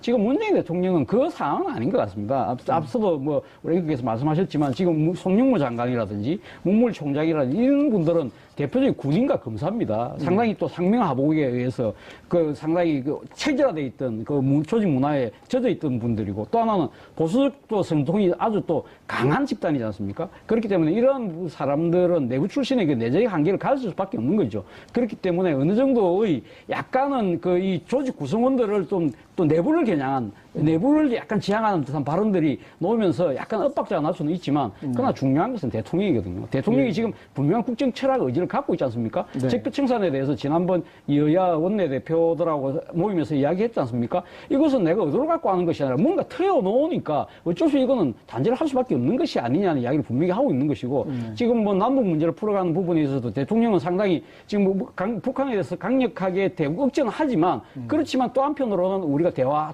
타협을 통한 뭔가 새로운 모색을 해야 된다는 분명한 이 국정 철학을 갖고 있기 때문에 이 부분에 대해서는 아마 좀 이래 강요들이나 뭐 검찰총장이 약간은 다른 엇박자를 낸다 하더라도 그 부분은 충분하게 통제는 가능한 상황이 아닌가 하는 생각입니다.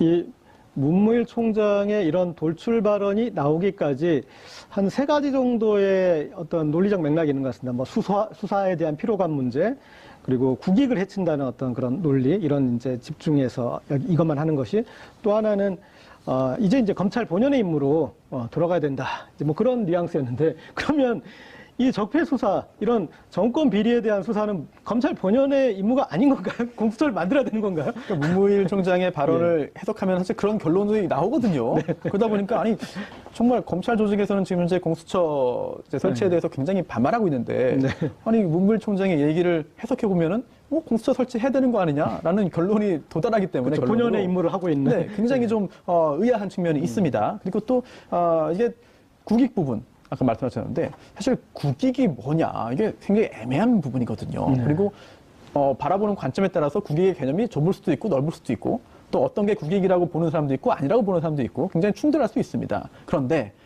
그런 이견의 존재를 전제하더라도 전 정권에서 뭐 또는 전 정권에서 또 그 전에서도 국가적인 그런 의사결정을 함에 있어서 사익이 개입했다거나 아니면 국가 시스템을 활용해서 본인들의 이익만을 추구했다거나 아니면 본인의 정적 또는 경쟁자를 제거하기 위해서 국가 시스템을 이용했다고 한다면 이거는 그 어떤 범죄보다 국익을 해친 것이고 그러한 범죄의 존재를 파헤치고 합법적인 처리를 이제라도 뒤늦게 늦었지만 이제라도 할 수 있게 하는 게 오히려 국익을 위한 일이거든요. 이 부분에 대해서는 공감대가 어느 정도 형성되었다고 저 나름대로 믿고 있었는데 하지만 이런 부분에 대해서 국익을 이제 이야기하면서 수사하지 말아라라는 취지의 이야기했다면은 좀 잘 이해가 안 되고요. 동의할 수 없고 또 하나 이명박 전 대통령이 이제 해외로 출국하면서 이런 또 말을 했습니다. 안보에 이렇게 좀 안보를 더욱 위태롭게 만든다라는 말을 하면서 검찰 수사에 대한 불만을 제기했는데 사실은 또 안보 무슨 일이든 간에 다 안보를 이야기하면은 다 면책이 되는 건 아니거든요. 그런 부분도 이제 국익과 안보를 또 같게 또 받아들이는 그런 분들 입장에서는 문무일 총장의 그 국익이 또 안보를 얘기한 거 아니냐라고 또 그렇게 또 아전인수격 해석을 하기도 하거든요. 벌써부터. 이런 부분에 있어서는 근데 국민들이 많이 겪었습니다. 젊은 사람들도 뭐 뭐 나이가 있으신 연세 있으신 분들은 더더욱 그렇겠고요. 예, 예. 젊은 사람들도 많이 이제 겪은 게 많기 때문에 이제 일부 언론의 그런 그 여론 호도라든지 그런 워딩이라든지 표현들 이런 것에 잘 속지 않거든요. 이번에도 오히려 문무일 총장의 이야기가 적폐청산 수사의 속도를 더 붙게 하고 네. 또 범위를 좀 넓게 하고 또 깊이를 깊게 하는 효과가 있지 않을까라고 좀 조심스럽게 짐작할 수 있겠죠. 국민들 입장에선 그런 것 같아요. 이런 이제 적폐 수사에 대해서는 이거는 대하 드라마라고 생각하고 지금 시청을 하고 있었는데 갑자기 검찰이 이건 미니 시리즈예요. 그러면서 속히 끊어버리려고 그래요. 네. 근데 지금 국면이 국정원 특별활동비가 지금 밝혀지고 있지 않습니까? 그리고 그것들이 현 야당의 의원들에게 간 정황들이 나타나고 있고 드디어 어떤 가장 클라이막스로 가고 있는데 갑자기 검찰은 여기서 끝내겠다라고 하니까 그 국민은 지금 그것에 대해서 이렇게 쉽게 받아들여지지 않을 것 같은데요. 그렇죠. 예. 사실 지금 뭐 어떻게 보면 수사의 가장 그 최정점으로 치닫고 있는 네. 상황이지 않습니까? 지금 어제 김태효 전 그 청와대 전략기획관이 또 검찰 수사한데 조사를 받았습니다만은 김태효 비서관 기획관의 다음 타깃이 누굽니까? 이명박 대통령 아닙니까? 네. 이명박 대통령에 대해서 검찰이 어떻게 할 것인지도 지금 모든 국민들이 지켜보고 있는 데서 지금 총장이 지금 이번 연말까지라고 데드라인을 설정해버린다고 한다면 네. 그러면 가면 이명박 전 대통령에 대한 소환 수사를 가면 이 연내에 하겠다는 의지보다는 오히려 어떻게 보면 안 하고 그냥 너무 끝내겠다는 네, 여기까지. 의지로 읽힐 가능성이 있다는 것이죠. 그 예. 부분에 대해서 상당히 국민들이 허탈해 할 겁니다. 네. 그렇기 때문에 그런 측면에서 본다고 한다면 전 정권에 있는 사람들 같은 경우는 야 우리의 검찰 공세가 먹혔다고 네네. 이런 오판할 수도 있는 상황이거든요. 예. 그렇다고 한다면 이 상황에서 앞으로 계속적으로 검찰을 더 흔들면 되겠네? 네. 라는 식의 그 오판에 의해서 계속적으로 또 검찰도 공격하는 그런 식의 공격을 자초하는 그런 측면에서 본다고 한다면 어제의 발언은 정말 조금 상당히 판단 미스였다는 것이죠. 그렇죠. 지금 아까 이제 제가 말씀드렸던 그 국면에서 국정원의 이제 특수활동비 부분이 있고 또 하나는 이명박 전 대통령에 대한 소환 수사를 앞두고 거기까지는 가지 않을 것 같은 이제 그런 이 부분을 했어요. 얘기를 했는데 그리고 이제 홍준표 대표 같은 경우도 아니 뭐 댓글 몇 개 가지고 전직 대통령을 그렇게 또 소환 조사하려고 그러냐 뭐 이제 그런 식의 또 발언도 했습니다. 그래서 이 이명박 전 대통령이 결국은 관건이 될 것 같은데 지금 그런 이번 시즌에서는 여기는 아닙니다. 시즌2에서 볼까요? 이렇게 넘어가 버릴 수도 지금 있는 상황인데 좀 전개가 어떻게 될 걸로 보시는지 손소 변호사님? 예, 이대로 마무리되지는 않을 것 같습니다. 그렇죠. 네, 네. 결국은 이제 김태효 전 비서관에 대한 수사 그리고 또 이명박 전 대통령과 연결시키기 위해서는 지금 김관진 전 장관이 했던 그 진술들이 굉장히 중요하게 지금 작용할 것 같거든요. 네. 특히나 이제 김태효 전 비서관이 수사를 받고 있는데요, 지금. 예, 예. 그 전에 김관진 전 장관과 긴급히 연락을 취했다. 이재명 전 대통령과 네. 긴급하게 연락을 취했다라는 보도가 있습니다. 그런데 그 시점이 언제냐면 김관진 전 장관이 지금은 이제 석방된 상태입니다만 검찰 조사를 받으면서 이명박 전 대통령이 지시를 했다. 근데 여기 뭐냐면 우리 편을 뽑으라. 군 사이버 관련해서 인력을 새로 채용하는데 거기에 우리 편을 뽑으라는 지시를 이명박 전 대통령이 직접 했다는 그런 내용의 진술을 이제 했다면 정말 언론 보도가 사실이라고 한다면 이 부분은 굉장히 중요한 부분이거든요. 예. 물론 지금 석방은 되어 있기 때문에 어떤 또 전략을 세워서 어떻게 또 발언을 번복하거나 아니면 취지를 비틀지는 모르겠습니다만 네. 일단은 이명박 전 대통령 간에 어떤 연결점이 생겼거든요. 예, 예. 그동안 잘 감춘 것인지 아니면 네. 아예 연결점이 없었던 것인지는 검찰 수사와 재판을 거쳐봐야 가려지겠습니다만 예. 일단은 여러 가지 그런 진술들이 나왔다는 얘기만 그런 상황만 보더라도 이명박 전 대통령이 압박감을 느낄 수밖에 없고 네. 또 해외 출국할 때 공항에서도 좀 굉장히 신경질적인 반응을 보였거든요. 네네. 예상보다 훨씬 더. 예, 예. 이런 걸 볼 때 굉장히 여러 가지 고민들을 하고 있을 텐데 글쎄요. 연말까지 모든 게 끝나고 연말까지 밝혀지지 않은 부분들은 검찰이 더 이상 밝히지 않겠다. 제가 볼 때 그렇게 했다가는 국민적인 저항이 굉장히 거세게 일 것 같습니다. 그리고 이 홍준표 대표가 섭섭하지 않을 게 이명박 전 대통령의 이렇게 군 댓글 사건만 걸리는 게 아니지 않습니까? 그렇죠. 예, 지금 이 BBK 다스 실소유주 관련해서 제대로 지금 재수사가 지금 발동이 안 걸렸는데 이미 언론에서 밝혀낸 내용에서 실소유주로 볼 수밖에 없는 정말 국내외 여러 가지 서류상의 증거들을 지금 다 가지고 꺼내냈고 그리고 이 다스로 이 김경주 씨가 다스 피해 금액을 송금하게 다른 피해 이 소액주주들을 내버려 두고 그리고 여러 가지 이 한국과 미국과 국제적인 장벽을 넘어서 그 돈을 받아내는데 이명박 정부의 청와대가 외교부가 검찰이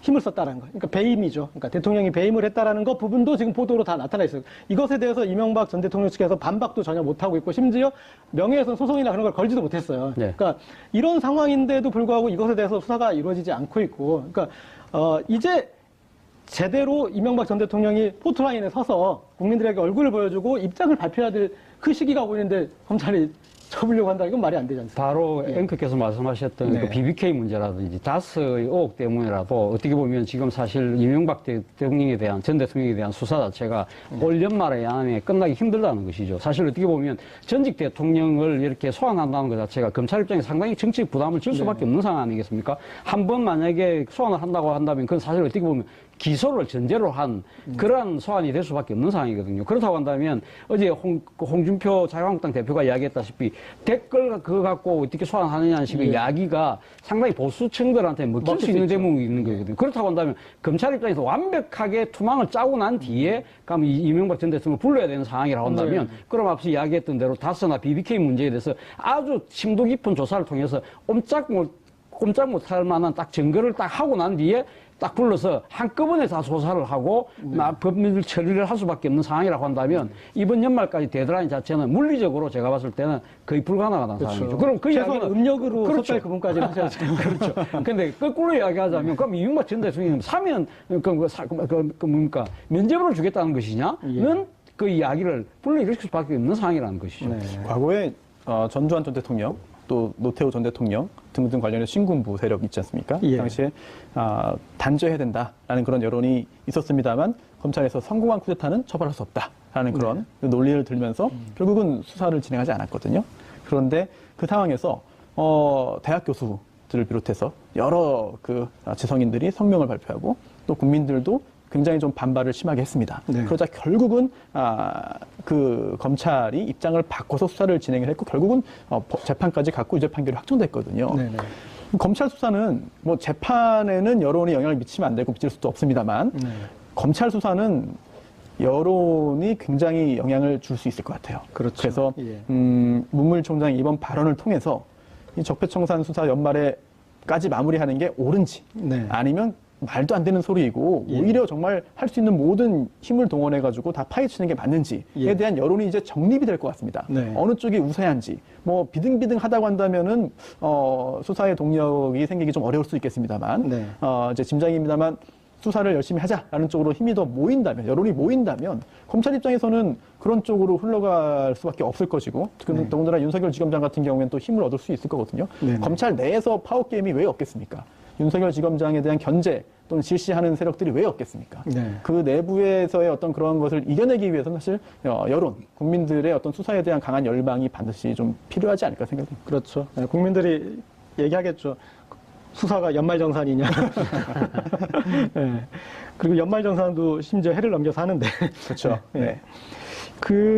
이제 이 수사에 대미가 되면 안 되지만, 더 큰 꼬리가 있지만, 일단 우병우 전 수석이 한 고비가 되지 않겠습니까? 이렇게, 총장이 이런 말까지 했는데, 우병우 전 수석이 또 이번에도 만약에 영장이 발부되지 않으면, 그러면 정말 이 국민들은 큰 분노에 휩싸일 수밖에 없을 것 같은데, 5번째 포토라인에 설 가능성이 지금 커지고 있지 않습니까? 그래서 이번에는 과연 영장이 발부될지 어떻게 보시는지. 아직 영장을 청구 안 했기 때문에 청구를 해 발부되지 않겠습니까? 네, 예. 그런데 가능성은 충분히 있다고 봅니다. 예. 왜냐하면 구속의 필요성이 엄격하게 존재해야 지금 영장을 발부해주는 법원에 뭐 당연합니다만 그런 예. 추세인데요. 증거인멸의 염려가 있어야 됩니다. 네. 도주의 우려는 없다고 보고요. 네, 네. 그런데 우병우 전 수석이 지난번에 재판을 받고 귀가하는 길에 그렇죠. 휴대전화를 압수당했습니다. 예, 예. 휴대전화에 그 휴대전화가 예전에도 한번 휴대전화 압수를 했어요. 네. 하지만 싹 교체한 다음에 별 내용이 없는 휴대전화를 압수했기 때문에 거기서 증거를 찾지를 못했거든요. 네. 하지만 이번에는 뭔가 다를 수도 있다. 네. 그리고 또 그때 이제 수색 영장을 제시한 그 검찰 수사관에게 압수수색을 당하면서 굉장히 당황을 했고요. 네. 그런 당황하는 장면이 또 영상에 보기 담겨서 좋더라고요. 보도됐거든요. 네. 그렇다면은 혹시라도 뭔가 수사 대책 또는 네. 증인과의 입맞춤 또는 관련자와의 어떤 그 논의 예. 등등을 했던 뭔가의 흔적이 남아있지 않겠느냐 또는 통화를 누구와 했는지 언제 했는지 누구를 통해서 했는지 등등을 검찰이 지금 굉장히 깊게 팔 텐데 여기에서 뭔가 증거인멸의 염려를 소명할 수 있는 자료가 나온다고 한다면 추후에 영장을 청구했을 때 그동안과는 다른 결과가 나올 수 있는 그런 근거가 될 수도 있거든요. 네. 검찰이 그 휴대전화에서 뭔가를 발견했을지 좀 굉장히 궁금합니다. 개인적으로.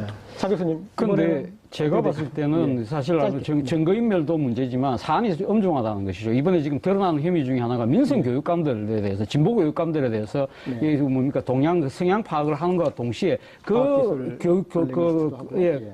교육감들의 그 개인적인 비리들을 지금 이게 그 국정원에게 구체적으로 하명을 해서 시켰다는 거 아닙니까? 이거는 제가 봤을 때 이 영장 담당하는 판사 입장에서 보면 사안이 너무 엄중하다고 판단할 수 있다는 것이죠. 그 부분에 대해서는 아마 그 이전에 여러 가지 그 혐의가 적시됐던 거에 비해서 훨씬 더 비중 있게 생각할 가능성이 높다. 그렇다고 한다면 영장 발부 가능성이 저는 좀 더 높아 보이지 않나 생각이 듭니다. 해보겠습니다.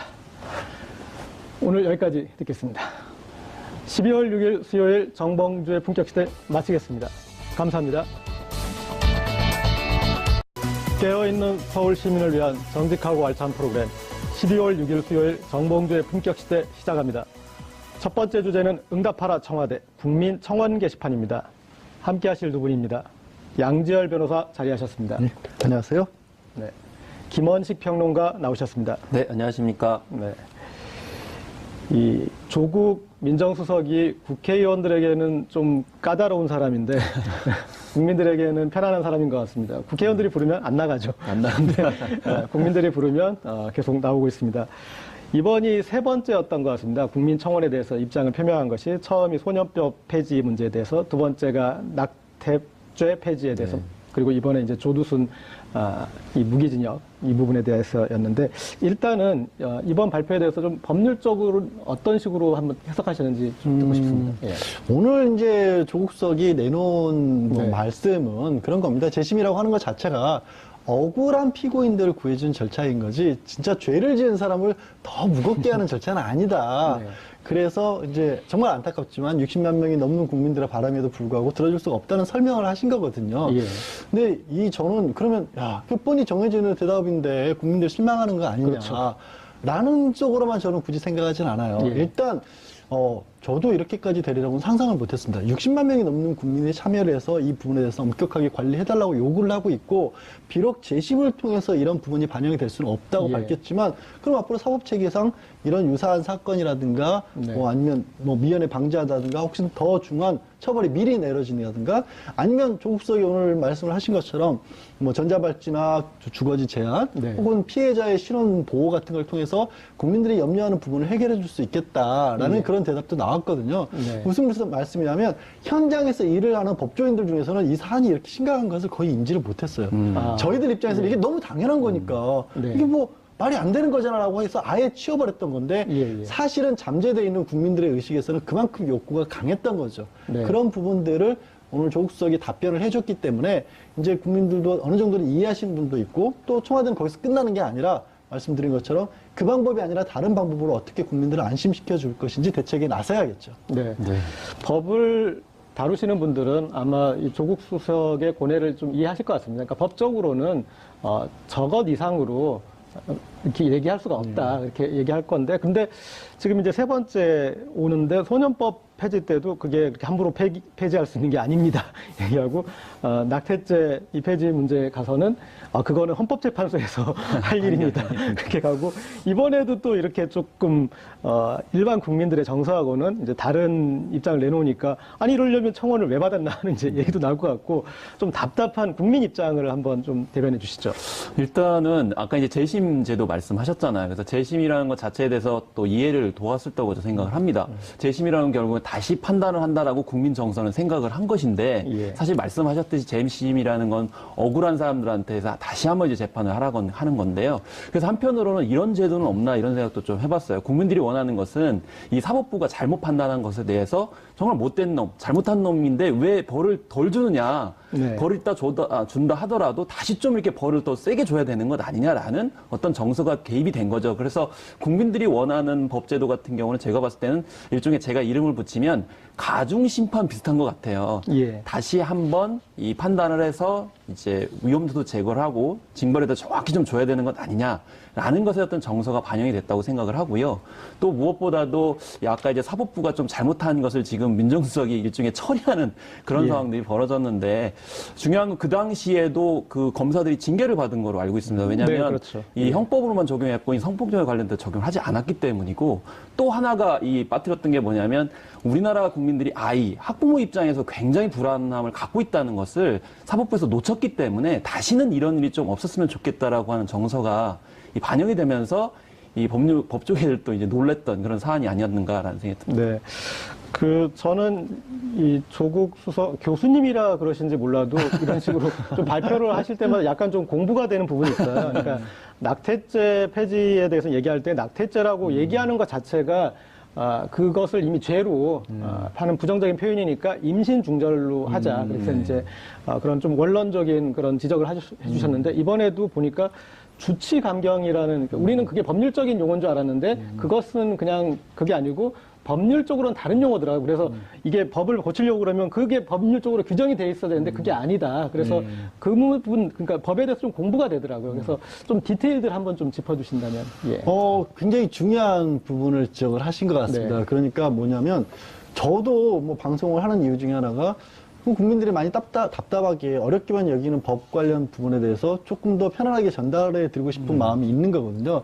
근데 또 제가 이렇게 얘기를 하는 거라 조국 민정수석께서 말씀을 하시는 거랑 완전히 차원이 달라지는 역시 겁니다. 교육자의 역할인 것 같아요. 완전히 다르잖아요. 지금 지적을 하신 것처럼 또 어쩜 그렇게 또 교수 출신이라는 것까지 곁들여지다 보니까 이제는 재심에 대해서는 확실하게 국민들이 그런 부분은 한계가 있구나라는 걸 다 아실 수가 있고 낙태와 관련된 부분도 있고 주치감경이라고 하는 것은 이제 언론에서 주로 붙인 이름이지 그건 심신미약이라든가 심신상실이라는 표현을 쓰고 있거든요. 뭐 약물이 됐건 음주 등이 됐건 그런 걸 이유로 해서 자기가 어떤 일을 하고 있는지에 관한 판단을 흐릴 정도, 못할 정도가 됐을 때 아예 면제를 해주거나 좀 깎아준다라는 식으로 규정이 돼 있는 건데 이게 용어가 중요한 게 아니라 그게 꼭 언론사 내부에서도 이제는 아는 겁니다. 그러니까 뭐냐면 우리가 이 방향으로 갑시다라고 깃발 들고 나서봐야 안 따라주더라는 거예요. 댓글은 전혀 반대 방향으로 달리더라는 거예요. 그러니까 언론도 그 부분을 알기 때문에 이제는 아젠다 세팅을 하려면 과거처럼 일방적인 목소리를 내고 이 언론사 내의 간부들 몇 사람이 이번엔 이런 쪽으로 한번 생각을 해봅시다. 이런 주제를 안 먹히고 국민들이 알아가고 같이 호응을 해줄 만한 걸 찾아가는 노력을 해야 된다는 것을 언론사들도 알고 있고요. 두 번째는 약간 이제 팩트체크 과정에서 수정이 된다는 말씀도 하셨지만 사실 SNS의 역기능 중에 하나는 이른바 필터 버블이라고 해서 자신들이 의견이 같은 사람들끼리만 갇히는 경향이 있거든요. 그런 부분들에 대해서는 또 언론이 그 중간 자리를 열어줘야 될 필요성도 있는 거거든요. 그래서 언론이 문제점으로 지적한다고 그들이 다 옳다 그게 아니라 그 부분의 부작용을 줄여나갈 수 있는 또 하나의 의견이라는 정도로 이제 또 언론의 의견도 받아들여야 될 것 같아요. 양절 변호사님 SNS 열심히 하시더니 또 부작용 잘하시네요. 그러니까 어떤 측면이 있냐면 재밌는 게 처음에는 이제 의견을 잘 듣습니다. 양쪽 듣다가 본인하고 비슷한 쪽을 좀 따라가세요. 그런 다음에 그 뒤에는 또 이제 어떤 증상이 나타나냐면 이제 이들은 나하고 똑같은 얘기를 해. 그러면 그 뒤에는 시시비비를 따져보지도 않고 그래 우리 편이 그래 총을 어디다 쏘면 돼? 이렇게 이제 본인이 사고하기보다는 그런 이제 덩어리가 지어지면서 자신들만의 소우주에 살게 되는 또 그런 측면도 있거든요. 근데 사실 이번에 이제 조국 민정수석의 그러한 여러 가지 일련에 이제 나온 설명이 오히려 그런 것들을 제어했다고 저는 생각이 들거든요. 왜냐하면 60만 명이 몰려가면 당연히 청와대가 그런 것들 모두 다 해줄 것처럼 얘기할 것이라고 주류를 해서 그렇게 몰아갔어요. 그렇기 때문에 이건 포퓰리즘이다라고 했는데 안 되는 건 안 되는 것이다라고 분명히 밝혔거든요. 그렇기 때문에 기존에 그 우려했던 것과는 전혀 상관이 없어서 결국 청원의 효과가 그런 면에서 있다라고 저는 생각을 합니다. 끼리끼리 모아가지고 해주겠다는 식이 아니기 때문에 그런 데를 제어했다는 거죠. 아니 그런데 또 우리 조국 수석이 너무 시크해하셔가지고 또 너무 시크해졌습니다. 예, 그래서 안 되는 건 안 되는 거다. 이렇게 너무 맺고 끊는 게 분명해서 국민들이 좀 섭섭해할 부분도 저는 있을 것 같은데요. 예. 왜냐하면 청원 하려면 그래서 고쳐줄 거니까 받은 거 아니었어. 그러니까 아니 그래서 네. 처음에 나오기 네. 싫다고 했어요.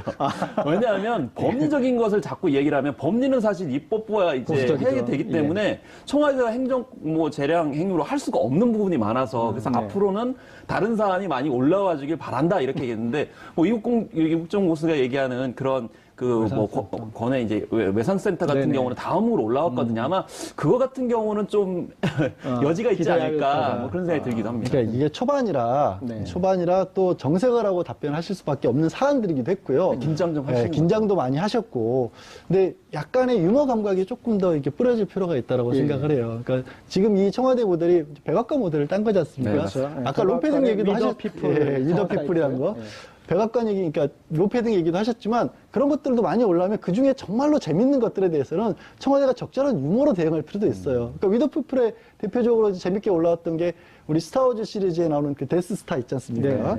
행성도 파괴해버리는 거. 그거 만들어 달라고 했을 때 어떻게 대답을 했냐면 우리 미국이 한 해 가지고 있는 예산이 얼마고 저 160kg짜리를 만드는데 얼마만큼의 돈이 필요한데 우리로서는 현재는 감당하지 못한 굉장히 진지하나 사실은 웃고 보면 웃을 수밖에 없는 대답들이 있었거든요. 롱패딩에 대해서도 그렇게 좀 답변을 해주는 관리자가 있어야 돼요, 이제는. 그러니까 말씀하신 거 들으니까 우리가 얼마나 좀 문화적으로 좀 뒤처져 있는가라는 생각을 해요. 그러니까 정책 사안을 너무 심각하게 생각하고 또 공격이 너무 많다 보니까 그걸 좀 유연하게 대응하는 것도 좀 허용을 해줘야 되는데 항상 진지 모드로 가야 되니까 지금 현재 조국께서 원래 스타일은 그런 게 아니라 단칸에 이제 잘라버리니까 오히려 청원의 성격도 퇴색되는 점이 있어서 또 부드럽게 유연하게 앞으로는 좀 시간의 흐름에 따라서 바뀌지 않을까. 그렇게 좀 그러네요. 봐줄 수 있지 그러니까 않을까요? 롱패딩에 대해서 청원한 내용은 남자는 170cm, 여성은 163cm 이 이상만 롱패딩을 입게 하자였는데 청와대에서 좀 진지하게 이 패션계 전문가들 의견을 두루 들어본 다음에 각 신장별로 적합한 맞는. 롱패딩 길이를 이제 청와대가 예시를 이렇게 해주거나 굉장히 문화적인 관점입니다. 그런 거 좋지 않습니까? 그런 거 근데 재밌었어요. 사실 옷 입는 것도 굉장히 중요한 문제예요. 왜냐하면 예. 지금 롱패딩을 묻는다고 그래가지고 다 굉장히 비판하시잖아요. 근데 예. 특히 학생들이 입는 이유가 있어요. 아니 제가 SNS에서 앞에서 너무- 롱패딩 비판을 김원식 평론가님 그래서도 본 것 같은데요? 아니, 저는 방송에서는 다르게 얘기합니다. 왜냐하면 다르게? 예. 중고등학생들이 교복을 입으면 너무 추워요. 그렇기 때문에 어쨌든 학교에 가면 뭔가 입긴 입어야 됩니다. 네. 그런데 맞춤식으로 뭐 어떤 걸 입어라 학교에서도 얘기 안 해주거든요. 학교 선생님들도 얘기 안 해주는데 어떻게 청와대가 얘기를 하겠어요. 교복 입다 보니까 똑같은 옷 입는데 되게 익숙하잖아요. 그 문화 자체가 바뀌어야 되는데 그걸 얘기를 안 하고 왜 따라하느냐, 민족성이 어떠냐, 국가성이 의심된다 이렇게 얘기를 하면 좀 안 되는 것 같아요. 그런데 왜 그거 비판하셨어요? 거기서는 SNS는 제가 할 말을 다 못하고 있습니다. 한 번씩 다 따라가기도 하는 거예요. 저희도 학교 다닐 때 다 한 번씩 이상한 유행들이 있었지 않습니까? 예. 저도 따라간 기억이 나고. 근데 한번 이제 아까 백악관 얘기 계속 나온 김에 그러면 우리는 그럼 이걸 안 하면 어떤 일이 벌어질까요? 돌이켜 생각해 보시면 지난 촛불 전국에서 예. 박 전 대통령 탄핵이 벌어졌을 때 어떤 일이 벌어졌냐면 이른바 태극기 집회에 나섰던 분들은 백악관 위더피플에 청원을 했습니다. 그렇죠. 10만 명을 넘게 모아서 이 상국을 해결해 달라. 얼마나 이게 사실 그게 10만 명을 안 넘은 게 정말 천만다행인 게 그 백악관 그 담당자가 보면서 10만 명 넘었으니까 대답을 해야 되나? 우리가 저 청와대 백악관이 개입을 해서 유머러스하게 풀어갈 수도 있지만 국제적으로 되게 황당한 논란거예요. 매점- 이런 때만 쓰이는 건 아니구나. 혹은 뭐 술 먹었을 때만 그런 건 아니구나. 그래서 조국 민정수석께서 말씀하셨듯이 극단적인 경우로 누군가 예를 들어 저한테 예. 뭐 음료수 같은데 약물을 타가지고 마약 같은 걸 타가지고 제가 그걸 마시는 바람에 제 의지와 상관없이 굉장히 안 좋은 짓을 했어요. 예. 근데 그 규정을 없애버리면 저를 처벌을 해야 되는 거거든요. 그렇죠. 그러니까 그 규정 자체를 딱 없애는 거는 안 된다라는 설명을 하신 거거든요. 예. 그러니까 그런 부분에 대해서는 또 조국 민정수석이 얘기를 하셨고 또 저희에서도 부연 설명을 하고 있고 이 방송을 보시는 이제 청취자분들도 그런 부분이 있구나라는 것도 이해하는 거 아니겠습니까? 법이라고 하는 게 결국 국민들은 항상 가까워져야 되는데 그동안 그 법들이 멀어져 있던 부분들을 해결해주는, 그러니까 가까이 가는 역할도 저는 충분히 하고 있다고 봅니다. 예. 그럼 이제 법의 입장은 잘 납득하게 설명을 하셨는데 국민들 계속 불안하거든요. 그래서 어떤 그런 법이 안 되면 다른 조치라도 있었으면 좋겠다 그런 심정은 있었을 것 같아요. 그런데 이번에 이렇게 발표를 이렇게 들으시면서 이제 조국 수석은 극악한 범죄에 대한 국민적 분노는 정당하나 법치주의를 따라야 한다. 이제 그렇게 해서 법치주의에 대한 어떤 수호 의지는 밝혔는데 국민의 불안감 이걸 달랠 수 있는 그 부분에 대해서는 어떻게 판단하신가요? 그래서 일단 2020년에 조두순이 나오는 건 어떻게 막을 수가 없다 이렇게 예. 얘기를 하고 있기 때문에 이 나왔을 경우에 그러면은 이제 국가기관 그러니까 행정기관에서 어떻게 할 것이냐에 대해서 초점을 맞춰가지고 몇 가지를 설명을 했습니다. 예를 들면 전담보호관찰관을 1대1로 이제 마크를 하겠다라고 해서 이제 끝까지 24시간 감시를 하겠다 이렇게 얘기를 했고요. 또 전자발찌를 이제 7년 동안 채우겠다 이렇게 얘기를 했습니다. 그런데 7년만 채우고 나서 그 뒤에 어떻게 할 거냐라는 이제 문제가 발생할 수 있기 때문에 연장하는 것을 이제 검토하겠다 이렇게 얘기했고 또 이제 뭐 질문도 하나 나왔었지만 마지막에요. 이제 전자발찌 외에도 뭐 얼굴 사진을 좀 이렇게 알았으면 좋겠다 이렇게 얘기를 했거든요. 그러니까 또 이제 정보 공개를 5년 동안 하겠다 했는데 이것도 이제 연장하는 여부에 대해서 좀 논의를 하겠다 이렇게 밝혔는데요. 중요한 것은 이렇게 제도가 중요한 것이 아니고 이제 과연 그 조두순이 활동하는 데 있어서 이제 불안감들을 또 어떻게 이제 해소할 것이냐가 여전히 이제 문제이기 때문에 그리고 그 피해자가 계속 이제 분리돼가지고 원활하게 생활할 수 있을지에 대해서도 약간 설명을 했습니다. 이번에 수능을 이제 받았다고 하거든요. 그러면 수능을 보면 이제 대학을 가야 되는데 그 학창 시절에 이제 학교 생활들을 조두순과 분리돼가지고 과연 할 수 있겠느냐라는 관점에서 봤을 때 역시 경찰과 이런 보호 관찰 제도가 어떻게 마크를 할 수 있겠느냐에 대한 여전한 불안감이 있다라고 이제 볼 수가 있는 거죠. 네. 양 변호사님 법률가시니까 네. 조국 수석 일 잘하시지만 만약에 그 후임으로 양지열 수석을 임명을 한다라고 했을 때, 자 지금 조두순이 이 출감할 때까지 3년이 남았습니다. 그럼 그 3년 동안 국민의 불안감을 달래기 위해서 제도적 보완을 한다. 어떤 부분을 좀 보완하면 좋을까요? 지금 저는 이 전면적으로 네. 그러니까 보호관찰 제도 이런 걸 손질할 필요가 있다라고 예. 보는 겁니다. 물론 이제 이 사건이 문제가 되면서 일부 국회의원들께서 법 개정안 같은 거, 특히 뭐 경찰 출신 표창원 경찰 내용을 잘 알고 계신 표창원 의원 같은 경우에도 전자발찌 착용이라든가 아니면 보호관찰을 좀 강하게 해야 된다는 걸로 개정안을 내놓은 걸로 알고 있었는데요. 그 부분을 저는 넘어서 그냥 어디 발찌만 채우지 말고 이렇게 묶어놨으면 좋겠어요. 그게 국민들의 솔직한 심정인데 법을 만드는 입장에서 또 그렇게 할 수는 없잖아요. 예. 저도 이제 아이를 키우는 부모 입장에서는 예, 예. 정말 그런데 뭐가 문제냐면 제가 지적하실 부분은 이제 좀 이제 뭐 기술적인 부분이긴 하지만 짧게 지적을 하자면 전자발찌는 80년대 미국의 한 판사가 만든 거고요. 그리고 거주지 제한이라고 하는 또 영미권에서 주로 미국에서 시작을 한 거거든요. 예. 생각해 보시면 거기는요 아주 넓어요. 아주 넓고 집과 집 사이도 뚝뚝 떨어져 있고 예. 차가 아니면 이동수단도 없어요. 네. 그런 환경과 그러니까 전자발찌를 채워놓고 주거지를 일정 기간 제한해 놓으면 그 사람은 그 사람대로 거기서 살 수 있지만 불편하지 않고 나머지 사람들도 마음을 놓고 살 수가 있는 건데 우리는 특히 아동 청소년 성범죄를 저지른 어떤 피고인들이 석방 이후에 전자발찌를 착용하라고 거주 제한을 해놔도 이 사람들도 지하철 타고 어디 지나가잖아요. 초등학교로 수시로 다니는 겁니다. 네. 그러니까 이런 방식으로는 안 되는 거예요. 그게 근본적으로 대한민국 환경에 맞도록 하면 어떻게 해야 될 것이냐 이런 부분에 대해서 더 연구를 해야 되고 딱 든 생각 중에 하나가 조두순 같이 정말로 엄중한 경우라면 기존의 전자발찌 외에 지금 개발 중이긴 하지만 GPS 능력 같은 것이 조금 더 뛰어나서 층수라든가 아니면 메타 같은 경우도 좀 더 면밀하게 볼 수 있다든가 예. 아니면 이것도 뭐 몇 해 동안 노력은 하고 있지만 아직 개발은 안 됐습니다만은 지금 착용자의 어떤 뭐 신체 상태, 심장 박동수가 빨라진다든가 이런 것들을 감지할 수 있는 것을 착용을 한다든가 이런 것들을 빨리 연구를 해야죠. 그래서 예, 예. 우리 실정에 맞는 방법을 뭔가를 찾아라고 지시를 하겠습니다. 그래서 거주지 제한할 때도 한국적 현실을 좀 받아들인다는 점에서는 좀 동의를 합니다. 왜냐하면 한국은 너무 도시 밀접도가 굉장히 강해요. 예, 그러니까 예, 예. 좁은 지역에 너무 많은 분들이 살고 계시거든요. 그래서 네네. 조두순이 아니더라 하더라도 다른 사례를 보면 성폭력을 저질렀던 사람들이 살고 있는데 주변에 너무 많은 분들이 내 옆에 그런 사람이 있다는 거에 대해서 굉장히 공포감을 많이 느끼거든요. 그러니까 도시 밀집도가 굉장히 강하기 때문에 아까 넓은 지역에서 사는 이제 해외 사례를 말씀하셨기 때문에 거주 제한도 저는 도시에는 살지 않도록 했으면 좋겠다는 생각이 들어요. 정말. 아니, 근데, 저기 예. 저렇게 하는 국가들도 있어요. 실제 특정 지역을 정해놓고 강력범죄 같은 경우는 우리로 치면 정말 교외에 떨어진데 아예 몇 년 동안은 거기서만 살다가 나와라 네. 이런 데도 있어요. 네. 그런데 한국적 현실에서 가장 중요한 게 또 집값이잖아요. 근데 그런 그 성범죄자 정보가 공개되고 내가 이사를 가볼까? 집을 사볼까 하는 곳에 그런 정보를 확인했는데 있어서 그러면 집값에 영향을 줄 수 있잖아요. 네. 네.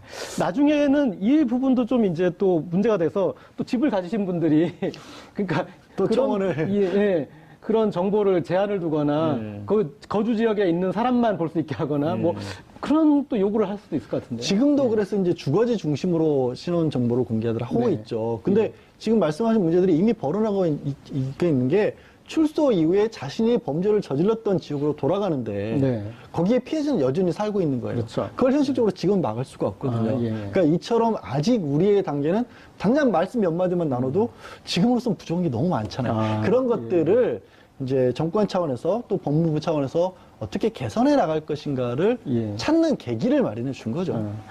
그리고 이제 어떤 그 사회 전반적인 분위기가 주치 감경에 대해서 이제는 좀 국민들도 수긍을 하시는 것 같아요. 근데 우리가 워낙 이 주치 감경 문화가 이게 역사 유래가 깊잖아요. 보니까 제가 최근에 본 자료에는 이 심지어 왕 앞에서도 실수를 하더라도 그 세종대왕 때도 그랬어요. 네, 그리고 심지어 또 왕이 유도를 한 적도 있더라고요. 정조대왕 같은 경우에는 야, 너네 할아버지가 여기서 나랑 술 마시다가 뻗었는데 감히 손자가 멀쩡하게 나갈 수가 없다. 그래서 이 술을 그렇게 강제로 줘가지고 그 큰 대자로 뻗을 때까지 주기도 하고. 그러니까 술을 마시면 용인하는 이 문화 자체도 좀 바뀌어야 되지 않겠습니까? 네, 그렇습니다. 그 문화 관점에서 제가 말씀을 그렇죠. 드리면 문화평론가시니까. 저는 이게 사대부 문화가 잘못된 적용된 사례라고 볼 수 있겠거든요. 네. 근데 사실 옛날에는 이 술 먹는다는 건 대단한 신분의 상징이었어요. 술을 만드는데 곡식이 많이 들어갑니다. 그렇기 때문에 신분적인 우월, 그러니까 구별짓기를 하기 위해서 나는 사대부고 양반이 걸 내세우기 위해서 술을 이제 강조를 했거든요. 그러다 보니까 나는 고기하니까 술을 먹는다는 건 사대부가, 선부가 그 정도는 할 수 있다라는 것이 그대로 내려져 와가지고 신분 어떤 구별점인 점도 있고 술을 먹었을 경우에는 그렇게 하는 행태에 대해서 용인을 해왔던 문제가 많이 생겼다는 거죠.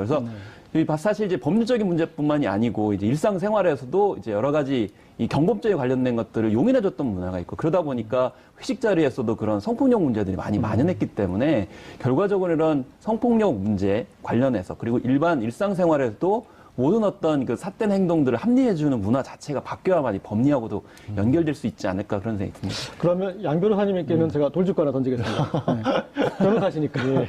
그런 주치 감경을 이렇게 변호하는 입장에서 본인이 변호하신 적 있으십니까? 네, 이거는 돌직구가 의미가 없는 거예요. 제가 여기에 대해서는 왜냐하면 항상 준비되어 있습니다. 사실 법조인들은요, 변호사들은 이 논의에 대해서 굉장히 놀랐어요. 왜냐하면 저희 그 변호사들이 느끼기에 주치감경 규정은 사문화되어 있습니다. 사문화. 이미. 그러니까 저도 이미 한 5, 6년, 7, 8년 된 것 같아요. 예전에는 정말로 변호사들이 무슨 얘기를 했냐면 이 탄원서 같은 걸 변론서를 쓸 때 술을 뿌려서 낸다라는 표현을 썼었어요. 술 냄새 나게 써야 된다. 그게 피고인이 술을 너무 많이 먹었다는 얘기를 막 밑도 끝도 없이 계속 쓴 겁니다. 평소에 뭐 소주 한 병 먹는데 2병 먹었고 그다음에 뭐 5차를 갖고 막 이런 얘기를 썼는데 부모님도 몰라보고. 예, 안 봐줘요. 이제는 실제 현장에서는 주치감경 얘기가 아직도 나온다라는 거를 변호사들은 좀 신기해할 정도입니다. 그리고 이제 특히 성폭력 같은 경우에는 대법원 양형위원회에서 이미 아예 그러니까 법은 살아있대. 그거를 성범죄에서는 사실상 적용하지 말라라고까지 해놨습니다. 그러니까 2011년에 했다고 이제 수석께서 말씀하셨죠. 그렇습니다. 그렇기 때문에 실제로는 말씀드린 거 7, 8년이라고 그랬잖아요. 실제로는 현장에서 일하는 변호사들은 더 이상 술 얘기 꺼내지도 않아요. 어차피 판사들이 안 들어주니까.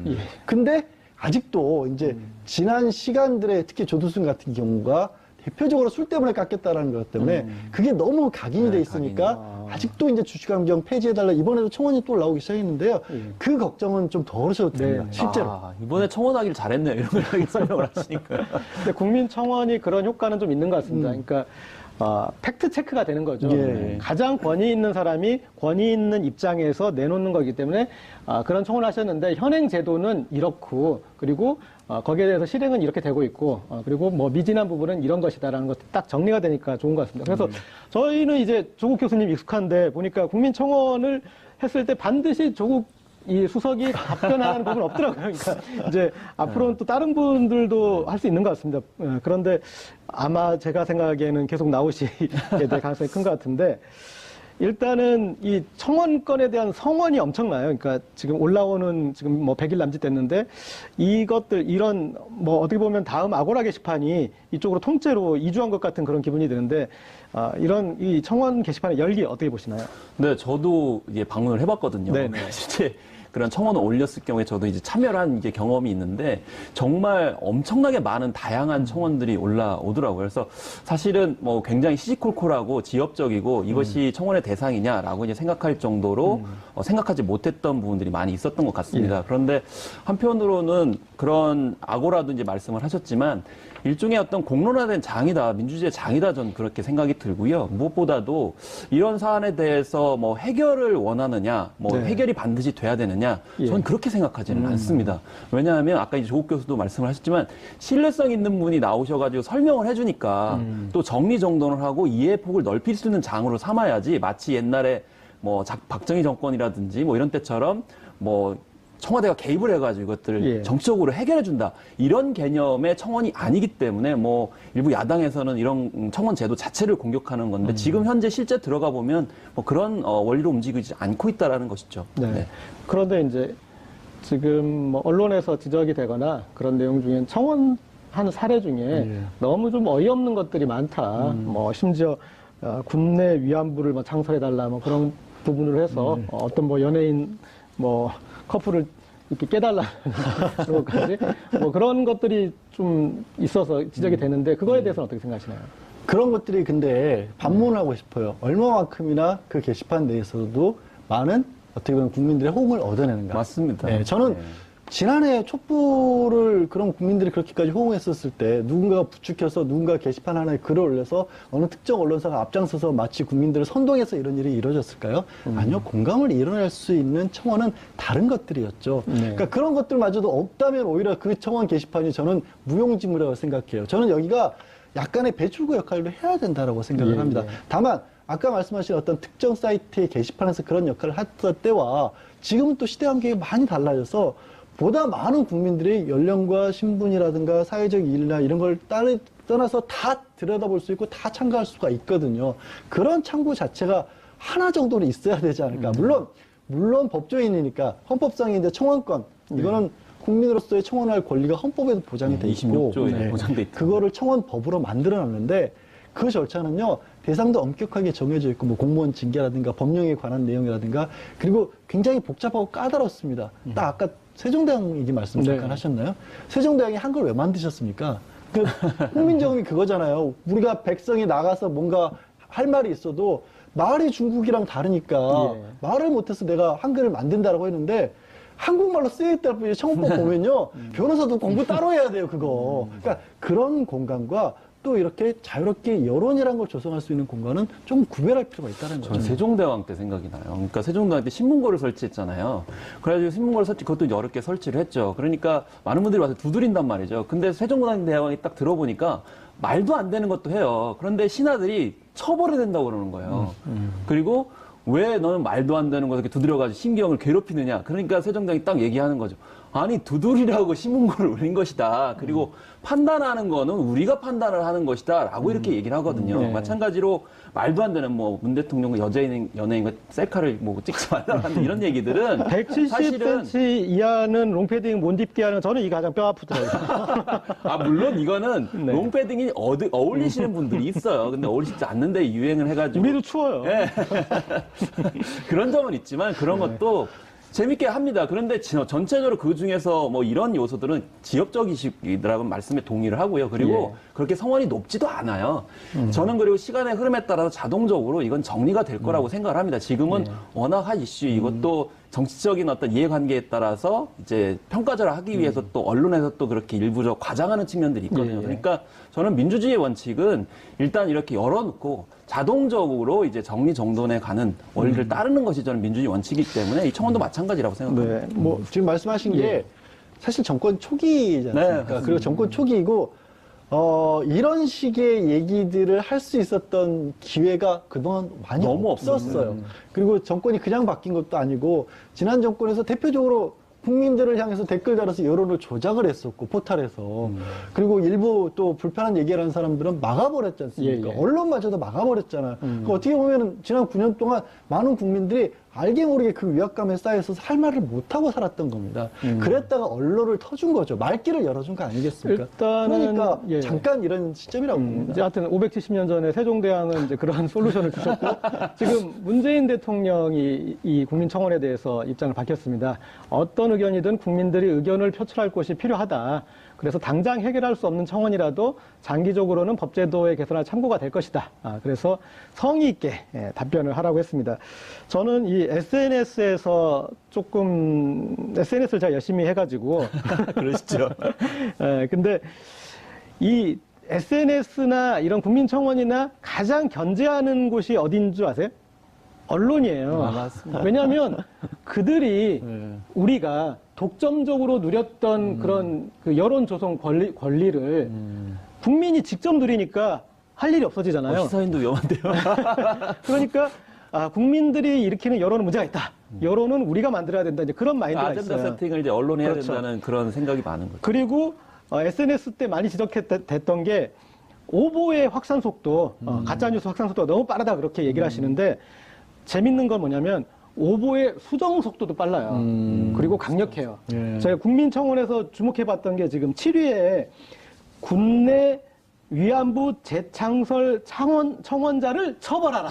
그러니까 처벌이군요. 군내 위안부 재창설을 청원하는 게 아니라 그 청원자를 처벌하라는 거야. 이를테면은 그런 잘못된 청원에 대해서 국민들이 스스로 견제하고 있는 거잖아요. 그러니까 이런 식으로 그렇게 스스로 자정작용을 하고 있습니다. 그러니까 그런 부분도 좀 감안해야 될 것 같아요. 예. 그런 얘기들은 이제 주류 언론에 절대 안 나오죠. 자동적으로 정화를 하고 정리되고 있다는 것이 아니고 끊임없이 문제가 되고 있다라는 식으로 확대 재생산하고 있기 때문에 결국 지금 청원에 관련된 여러 가지 담론이 결국 주류 언론에서 이렇게 공격하기 위한 단어로 나오고 있는 것 아닌가 그런 생각이 좀 많이 들어요. 근데 이제 저도 비슷한 상황에 대해서 그러니까 언론사에서 대책회의를 하는데 좀 참가를 했었어요. 우리 편이셨군요. 네. 아젠다 세팅이 안 된다라는 거예요. 그렇죠. 뭐 어떻게 해야 되나. 근데